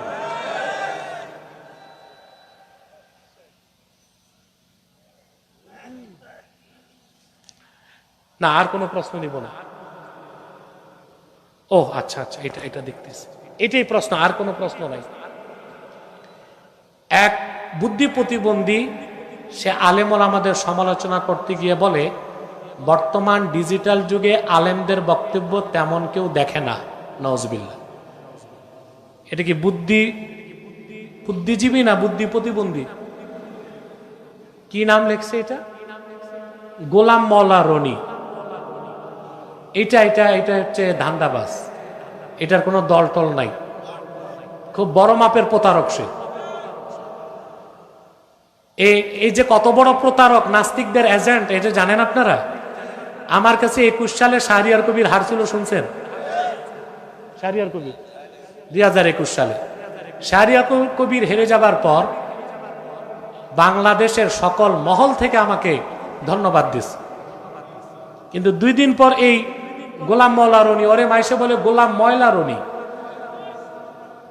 এই নাদানটা আমার বিরুদ্ধে বলল টকশোতে, আর শাহরিয়ার কবিরের পক্ষ নিল। তো শাহরিয়ার কবিরের মতো একটা নাস্তিক, কাফের, বেঈমান, র এর এজেন্টকে যে পক্ষ নিতে পারে, ওইটা তো কখনো কোনো ভালো মুসলিম হইতে পারে না, ওটা মুনাফেক। ওটা কি? মুনাফেক। এর আবার চরিত্রে ঠিক নাই। সরকার পতনের আগে কুখ্যাত জিন্দিক বিচারপতি মানিক আমাকে রাজাকার বলছে, তখন আবার সে আমার পক্ষে কথা বলছে। অর্থাৎ ওর কোনো নীতির ঠিক নাই, ওর ধান্দা হচ্ছে ভাইরাল কেমনে হবে, বুঝতে পারছেন? তারপরে সে জঘন্য কথাটা কি বলছে? সে বলছে বর্তমানে ডিজিটাল যুগে আলেমদের বক্তব্য তেমন কেউ দেখে না, কারণ আলেমরা যে বিষয়গুলো নিয়ে আলোচনা করে সেগুলো তো সীমিত। একটি মাত্র কোরআন, আপনি যেভাবেই বলেন না কেন, হাদিসের ব্যাখ্যা যেভাবেই বলেন না কেন, ঘুরে ঘুরে আপনি গত 50 বছর, 100 বছর বা 10,000 বই যদি আপনি পড়েন, অথবা 1000 বছর আগের বই যদি দেখেন, তার সাথে আজকের যুগের তাফসিরের সাথে তেমন কোনো পার্থক্য নেই। অর্থাৎ তার উদ্দেশ্য হলো কোরআন হাদিসের ব্যাখ্যা খুবই সীমিত, নাউজুবিল্লাহ। আচ্ছা ভাই, যে ব্যাংক কুয়ায় থাকে, কুয়ার ব্যাংক, কথা বলেন, এটা কুয়ার ব্যাংক না কোনা ব্যাংক? সেই ব্যাংক কুয়ায় থাকে, ও মনে করে কুয়াটাই জগৎ। হ্যাঁ, ওরে যদি কেউ বের করে দেখায় কুয়ার বাইরে, ও দেখবে জগৎটা কত বড়। এই ভণ্ড গোলাম মাওলা রনি, ওর পড়াশোনা কতটুকু আমি জানি না, কোরআন হাদিসের ব্যাখ্যা কত ব্যাপক তা সে চিন্তাও করতে পারবে না। আল্লাহর কোরআনের ব্যাখ্যা তো মহাবিশ্বের চেয়েও বিস্তৃত। সুবহানাল্লাহ। ওর তো এই ব্যাপারে ধারণাই নাই। এই ব্যাপারে আমি একটু ধারণা দিচ্ছি তাকে, আমি জানি না সে আমার বক্তব্য শুনবে কিনা, আর এরকম পাগল আমার বক্তব্য শুনবে কি শুনবে না ওইটা আমার দেখারও দরকার নাই। কোরআন শরীফ 30 পারা, এই 6666টা আয়াতের মধ্যে একটা আয়াত হচ্ছে ইয়াকা না'বুদু। শব্দ কয়টা? 2টা শব্দ ভাই। এই ইয়াকা না'বুদুর ব্যাখ্যা করতে যে ফখরুদ্দিন রাজি তার তাফসির কাবিরে লেখছেন, এই একটা আয়াত কা বাহরিন লা সাহেলা লাহু, এই একটা আয়াতের ব্যাখ্যা এক মহাসমুদ্রের মতো, ব্যাখ্যা করে পার হবার মতো কোনো নাবিক পৃথিবীতে নাই। এরপর ফখরুদ্দিন রাজি লেখেন, এই একটা আয়াতের ব্যাখ্যায় 10,000 খণ্ডের কিতাব লেখা সম্ভব। তো কোন একজন স্কলার যদি 100 বছর বাঁচে, আর সে যদি ইয়াকা না'বুদুর ব্যাখ্যা পড়ে আর জনগণকে শোনায়, তো সারাটা জীবন তার 100 বছর পার হয়ে যাবে ইয়াকা না'বুদুর ব্যাখ্যা শেষ করা, বাকি কোরআন তো রয়েই গেল। তো ও কি বুঝবে কোরআন শরীফের ব্যাখ্যা সীমিত না অসীম? আসেন, আমার নূর নবীজি মুহাম্মদ সাল্লাল্লাহু আলাইহি সাল্লামের হাদিসের বিখ্যাত কিতাব, হাদিসের সংকলন, বিখ্যাত কিতাব বুখারী শরীফ, ঠিক না? এই এক আল্লাহর হাবিব, সুবহানাল্লাহ, আল্লাহর আখিরি নবী নূর নবীজি মুহাম্মদ সাল্লাল্লাহু আলাইহি সাল্লামের সর্বশ্রেষ্ঠ মুজিজা কোরআন, যা আল্লাহর শ্রেষ্ঠ কুদরত, সর্বশ্রেষ্ঠ কুদরত। আর সেই কোরআনের ব্যাখ্যাটাই হচ্ছে আল্লাহর আখিরি নবী নূর নবীজি মুহাম্মদ সাল্লাল্লাহু আলাইহি সাল্লামের হাদিস, ঠিক না ভাই? ওই হাদিসের একটা কিতাবের নাম কি? কথা বলে না। বুখারী শরীফ। বুখারী শরীফে বিগার তাকরার হাদিস আছে 4000-এর কিছু বেশি। কত? বিগার তাকরার। আর বুখারী শরীফ ছাড়া আরো আছে 5টা হাদিসের কিতাব, 86টাতে হাদিস আছে 60,000 প্রায়। কত শুনতেছেন? এক বুখারী শরীফ, এক বুখারী শরীফের আরবি ব্যাখ্যা গ্রন্থ আছে 81টা। কতটা? আমি ক্ষুদ্র অধম, আমার ছাত্রদের বুখারী শরীফ পড়ানোর আগে 3টা সরা পড়ি, উমদাতুল কারি, ফাথুল বারি, ইরশাদুস সারি। এক একটা হাদিস পড়াতে অন্তত কখনো কখনো 30 থেকে 40 পৃষ্ঠা মোতালা করতে হয়। তা আমি ক্ষুদ্র মানুষ 3টা সরা পড়ে আমার ছাত্রদের পড়াই, আর বুখারী শরীফের সরা আছে 80টার বেশি। এক বুখারী শরীফের ব্যাখ্যাও যদি কেউ করে সারা জীবন শেষ হয়ে যাবে। তাহলে বোঝা যাচ্ছে কোরআন ও হাদিসের ব্যাখ্যা সীমিত না অসীম? এখন এই ভণ্ড তো কুয়ার ব্যাং, এই বুদ্ধিজীবী, এই যে কি নাম যেন, গোলাম মাওলা রনি, এই গর্ধবটা তো বাংলাদেশের আলেম দেখছে। আর বাংলাদেশের সব আলেম যারা বক্তা হয় তাদের তো আর সবার ওই পরিমাণ পড়াশোনা নাই। দেখা যায় 3-4টা ওয়াজ মুখস্থ করে কয়েক বছর চলতেছে। পাশাপাশি তো তার দেখা উচিত যারা মুফাসসির, মুহাদ্দিস, স্কলার, তারা তো প্রচুর আলোচনা জাতিকে উপহার দিচ্ছে। আমি অধমেরই তো সোশ্যাল মিডিয়ায় কয়েক হাজার আলোচনা ছড়িয়ে আছে। এখন তার মতো নাদান বুদ্ধিজীবী এই কথাগুলো বলে ওই নাস্তিক মহলকে খুশি করার জন্য, ঠিক না? আল্লাহ তাকে হেদায়েত দান করুক, বলুন আল্লাহুম্মা আমিন।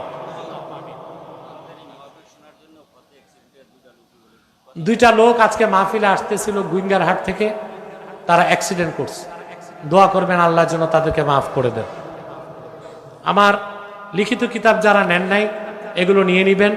নির্বাচিত তাফসীর প্রথম খণ্ড, সূরা ফাতিহার ব্যাখ্যা। আচ্ছা বলেন ভাই, আমি কোরআন শরীফের আর কতটুকু বুঝছি? এই সূরা ফাতিহার ব্যাখ্যা যেটা আমি যতটুকু করছি, এটাও যদি বুঝায় বুঝায় ওয়াজ করে কেউ 1 রাত লাগবে। কয় রাত? ও নাদান বুঝবে কি যে কোরআন হাদিসের ব্যাখ্যা কত ব্যাপক? নির্বাচিত তাফসীর 2য় খণ্ড, সূরা ইখলাস, সূরা ইনশিরাহ, 2টা সূরার তাফসীর। নিয়ে যাবেন। সহিহ বুখারীর প্রথম হাদিস ইন্নামাল আ'মালু বিন্নিয়াত, এই একটি হাদিসের উপর একটি ব্যাখ্যা গ্রন্থ আছে, এটাও নিয়ে যাবেন। আসুন আমরা মুনাজাতের আগে একটু সালাত ও সালাম পড়ে নেই, যেন আল্লাহ আমাদের দোয়াকে কবুল করেন। মহব্বতে সাল্লাল্লাহু মুহাম্মদ সাল্লাল্লাহু আলাইহি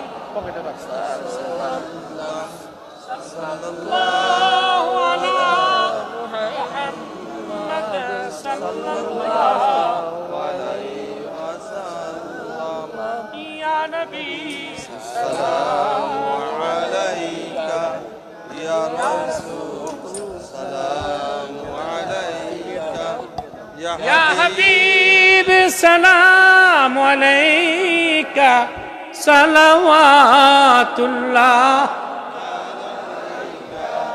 ইয়া সাহিবাল জামালি ইয়া সাইয়্যিদাল বাশর من وجهك المنير لقد نور القمر يا نبي يا رسول يا حبيب صلوات الله لا يمكن الثناء كما كان حقه بعد از خدا بزرگ آپ ہی قصہ مختصر یا نبی یا رسول یا حبیب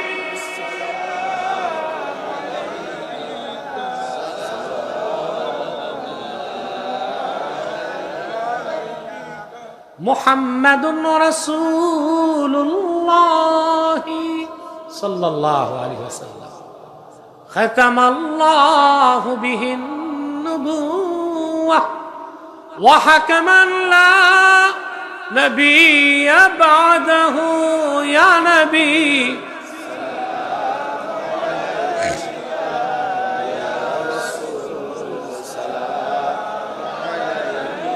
يا حبيب سلام عليك صلوات الله بلغ العلا بكماله كشف الدجى بجماله حسنت جميع خصاله صلوا عليه بلغ العلا بكماله حسنت جميع خصاله সাল্লু আলাইহি ওয়া আলিহি। আমি আমার শারীরিক সুস্থতার জন্য দোয়া চাই। কালকে আমি আমার প্রোগ্রাম রাতে কোথায়? মজম চিনেন? তালুকদার হাটের পাশে আপনার মজম ফাজিল মাদ্রাসা মাঠে। ইনশাল্লাহ আমি তো চলে এসেছি ভোলায়, কালকে আগেই যাবো ইনশাল্লাহ, এশার পর যদি পারেন আপনারা যাবেন ইনশাল্লাহ। আমি আপনাদেরকে সবসময় বলি যে আমি আর কতদিন বেঁচে থাকব। আমি বাংলাদেশের যেখানে যাই জনগণের কাছে তাদের সবচেয়ে মেধাবী সন্তানটাকে চাই, যে একটা সন্তান আমাকে দিবে যাকে আমি ভালো আলেম করে দিব। আলহামদুলিল্লাহ আমাদের আব্বাসী মঞ্জিল জোনপুর দরবার শরীফে যে মাদ্রাসা, ওখানে একদিকে দাওরায়ে হাদিস ইফতা করে, আরেকদিকে দাওয়া ডিপার্টমেন্টে পড়ে দায়ী হয়। পাশাপাশি আবার আমরা আলিয়াতে পরীক্ষা দেওয়ায় তাদেরকে অনার্স মাস্টার্সটা করায় দিই, যেন দুই দিকেই তারা থাকে। অনেকে পড়েছে, এখন অনেকে পড়তেছে। মাওলানা হাবিবুল্লাহর ছেলে সাইফুল্লাহ কই পড়তেছে আমার এখানে। দোয়া করবেন ওর জন্য যোগ্য আলেম হয়ে আসতে পারে, আর দোয়া করবেন ওর জন্য শয়তান ওয়াসওয়াসা দিয়া আলেম হওয়ার আগে সরাইতে না পারে। আল্লাহ কবুল করুক, মঞ্জুর। আপনাদের সন্তান যারা দাখিল পাস বা এসএসসি পাস বা হাফেজে কোরআন, আমাদের মাদ্রাসায় মাত্র 6 বছরে দাওরায়ে হাদিস করে 1 বছর ইফতা এবং দাওয়া করতে পারবেন। আর পাশে যারা আলিয়াতে বা কলেজে পড়তে চান সেই ব্যবস্থা আমরা করে দেব ইনশাআল্লাহ।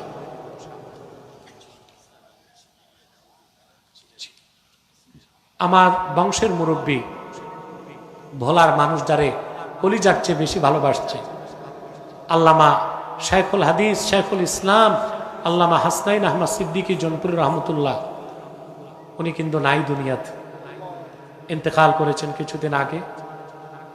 খুব স্নেহ করতেন, আমাকে খুব দোয়া করতেন। ভোলার মানুষ গেলেই বলতেন সবসময় যেন আমার খেয়াল রাখেন। আমার কাছে এই 20 বছরে ভোলায় যত লোক বায়েত হইতে আসছে, আমি বলে দিছি আমার চাচার কাছে বায়েত হবা, এবং অনেকেই যে বায়েত হয়েছে আলহামদুলিল্লাহ। উনি আজকে নাই, ওনার মুরিদ ভক্ত যারা আছেন ওনার সিলসিলাটা ধরে রাখবেন। ওনার আপন ছোট ভাই মাওলানা উসামা সিদ্দিকী জনপুরি, তিনি জীবিত আছেন। তিনি ইনশাল্লাহ তার বড় ভাইয়ের সিলসিলার কাজে দ্রুতই আসবেন ইনশাল্লাহ। রব্বানা যালামনা আনফুসানা ওয়া ইন লাম তাগফির লানা ওয়া তারহামনা লানাকুনান্না মিনাল খাসিরিন। আল্লাহ তাআলা মানিকা মাধ্যমিক বিদ্যালয় ময়দানে 3 দিন ব্যাপী 26তম তাফসীরুল কোরআন মাহফিলের আজকের সমাপনী দিবস। গত রাতে তোমার হাজার হাজার নেককার বান্দা পর্দার আড়ালের মা বোন নিয়ে হাত তুলেছি। আল্লাহ রব্বুল আলামিন, এতগুলো মানুষের মধ্যে যার দুটো হাত তোমার ভালো লাগে আল্লাহ, তার দুটো হাতের বিনিময়ে আমাদের জিন্দেগীর সব গুনাহগুলো মাফ করে দাও রব্বুল আলামিন। হৃদয়ের গভীর থেকে দোয়া করি আল্লাহ, তোমার আখিরি নবী নূর নবীজি আমার মুহাম্মদ মুস্তাফা সাল্লাল্লাহু আলাইহি ওয়াসাল্লাম আজ থেকে 1000 বছর আগে দুনিয়া থেকে বিদায় নিয়েছেন। হায়াতুন নবী হিসেবে জান্নাতুল ফেরদাউস রওজা মুবারকে বিশ্রাম নিয়েছেন।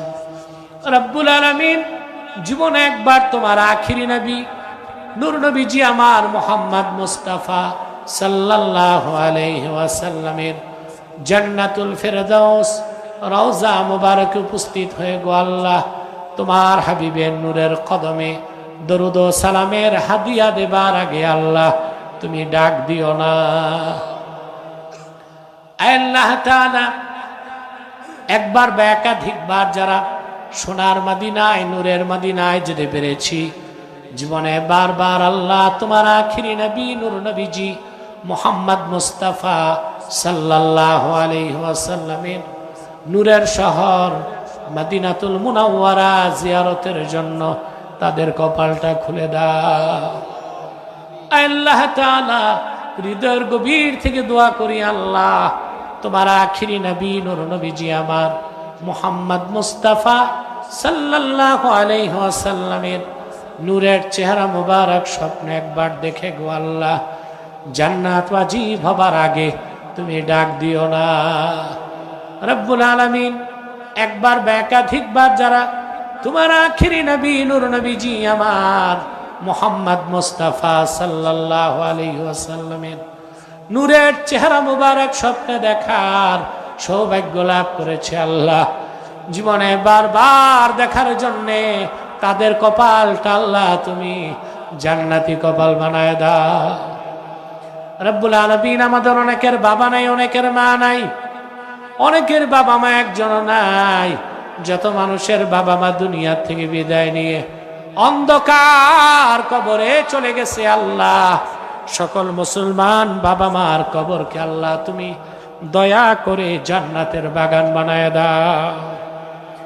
রব্বুল আলামিন, পর্দার আড়ালে আমার মা বোনেরা হাত তুলে বসে আছেন, অবলা সরলা সতী সাধ্যী যত মা বোন হাত তুলে বসে আছেন আল্লাহ, তাদের মনের দুঃখ কষ্টগুলো দূর করে তাদের প্রত্যেককে এক একটি সোনার সংসার তুমি হাদিয়া করে দাও।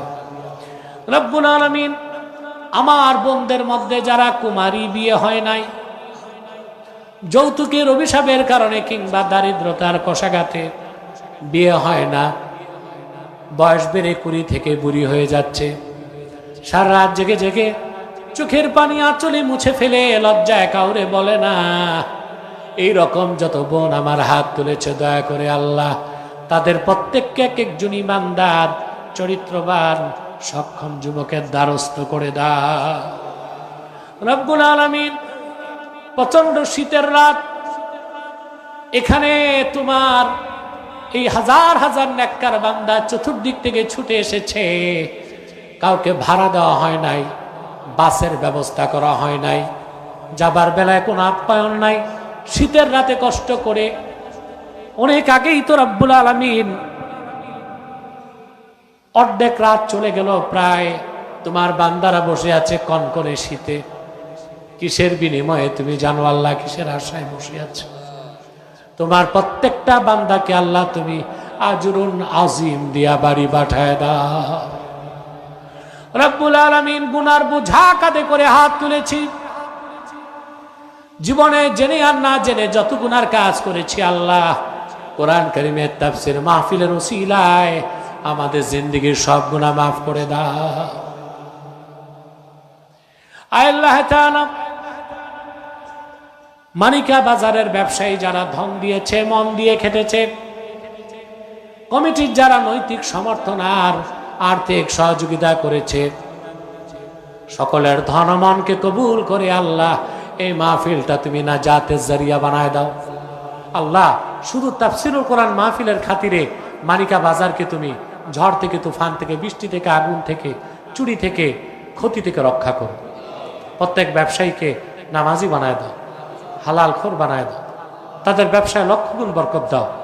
প্রতি বছর যেন তারা এই মাহফিলটা করতে পারে সেই তৌফিক তাদেরকে দান করো। তাদের মন বড় করে দাও, তাদের হাত লম্বা করে দাও। আল্লাহ অনেক ব্যবসায়ী আমার কাছে আসে না, দেখা হয় না ব্যস্ততার কারণে। আল্লাহ তুমি তাদের প্রত্যেককে চিনো, প্রত্যেকের মনের নেক মাকসাদকে তুমি কবুল করো। আল্লাহুম্মা আসলিহ লানা শানানা কুল্লাহ ওয়ালা তাকিলনা ইলা আনফুসিনা তারফাতা আইন ফাতিরাস সামাওয়াতি ওয়াল আরদ আনতা ওয়ালিয়ুনা ফিদ দুনিয়া ওয়াল আখিরাহ তাওয়াফানা মুসলিমিন ওয়ালহিকনা বিস সালিহিন। আল্লাহুম্মা নাవ్বির কুলুবানা বিনূরি মারিফাতিকা আবাদান আবাদান ইয়া আল্লাহ ইয়া আল্লাহ ইয়া আল্লাহ।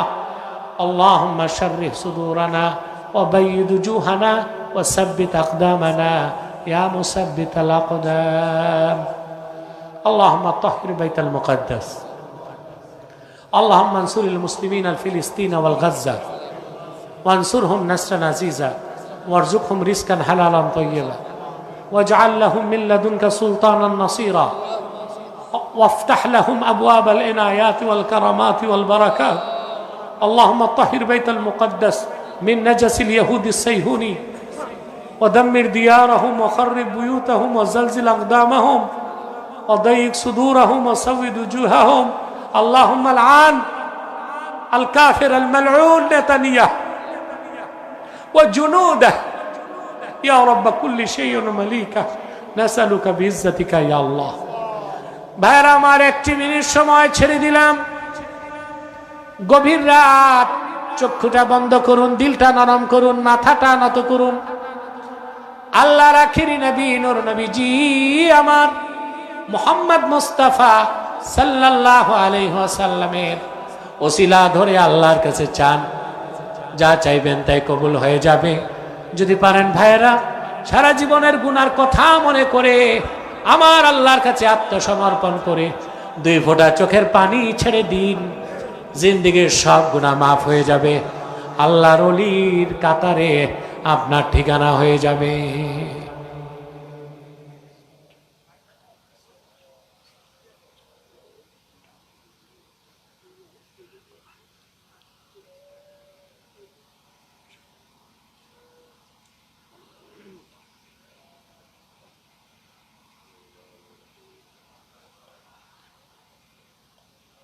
আল্লাহ তাআলা আপনি হুজুরকে সুস্থতা দান করেন।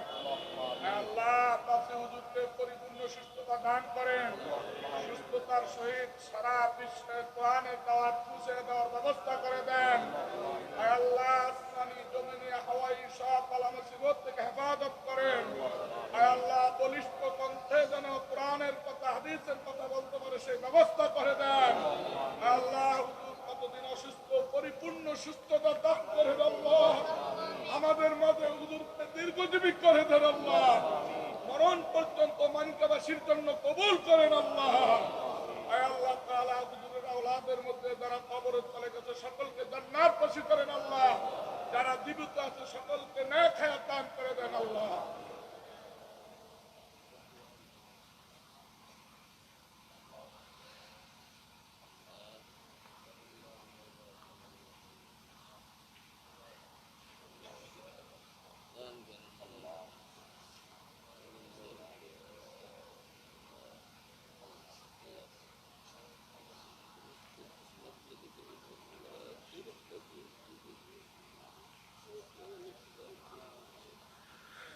اللهم إنا نتوسل إليك بوسيلة حبيبك المحترم نبيك الخاتم سيدنا وسيد الأبرار نبينا ونبي الأنبياء محمد بن عبد الله نبي الله رسول الله صلى الله عليه وسلم الذي أكملت به قصر النبوة وحكمت لا نبي بعده وأعلنت في القرآن بالبرهان أن محمدا صلى الله عليه وسلم خاتم النبيين والمرسلين قبل 1500 سنة وصلى الله تعالى على خير خلقه نبينا محمد نور الله وعلى آله وصحبه أجمعين برحمتك يا أرحم الراحمين السلام عليكم ورحمة الله تعالى وبركاته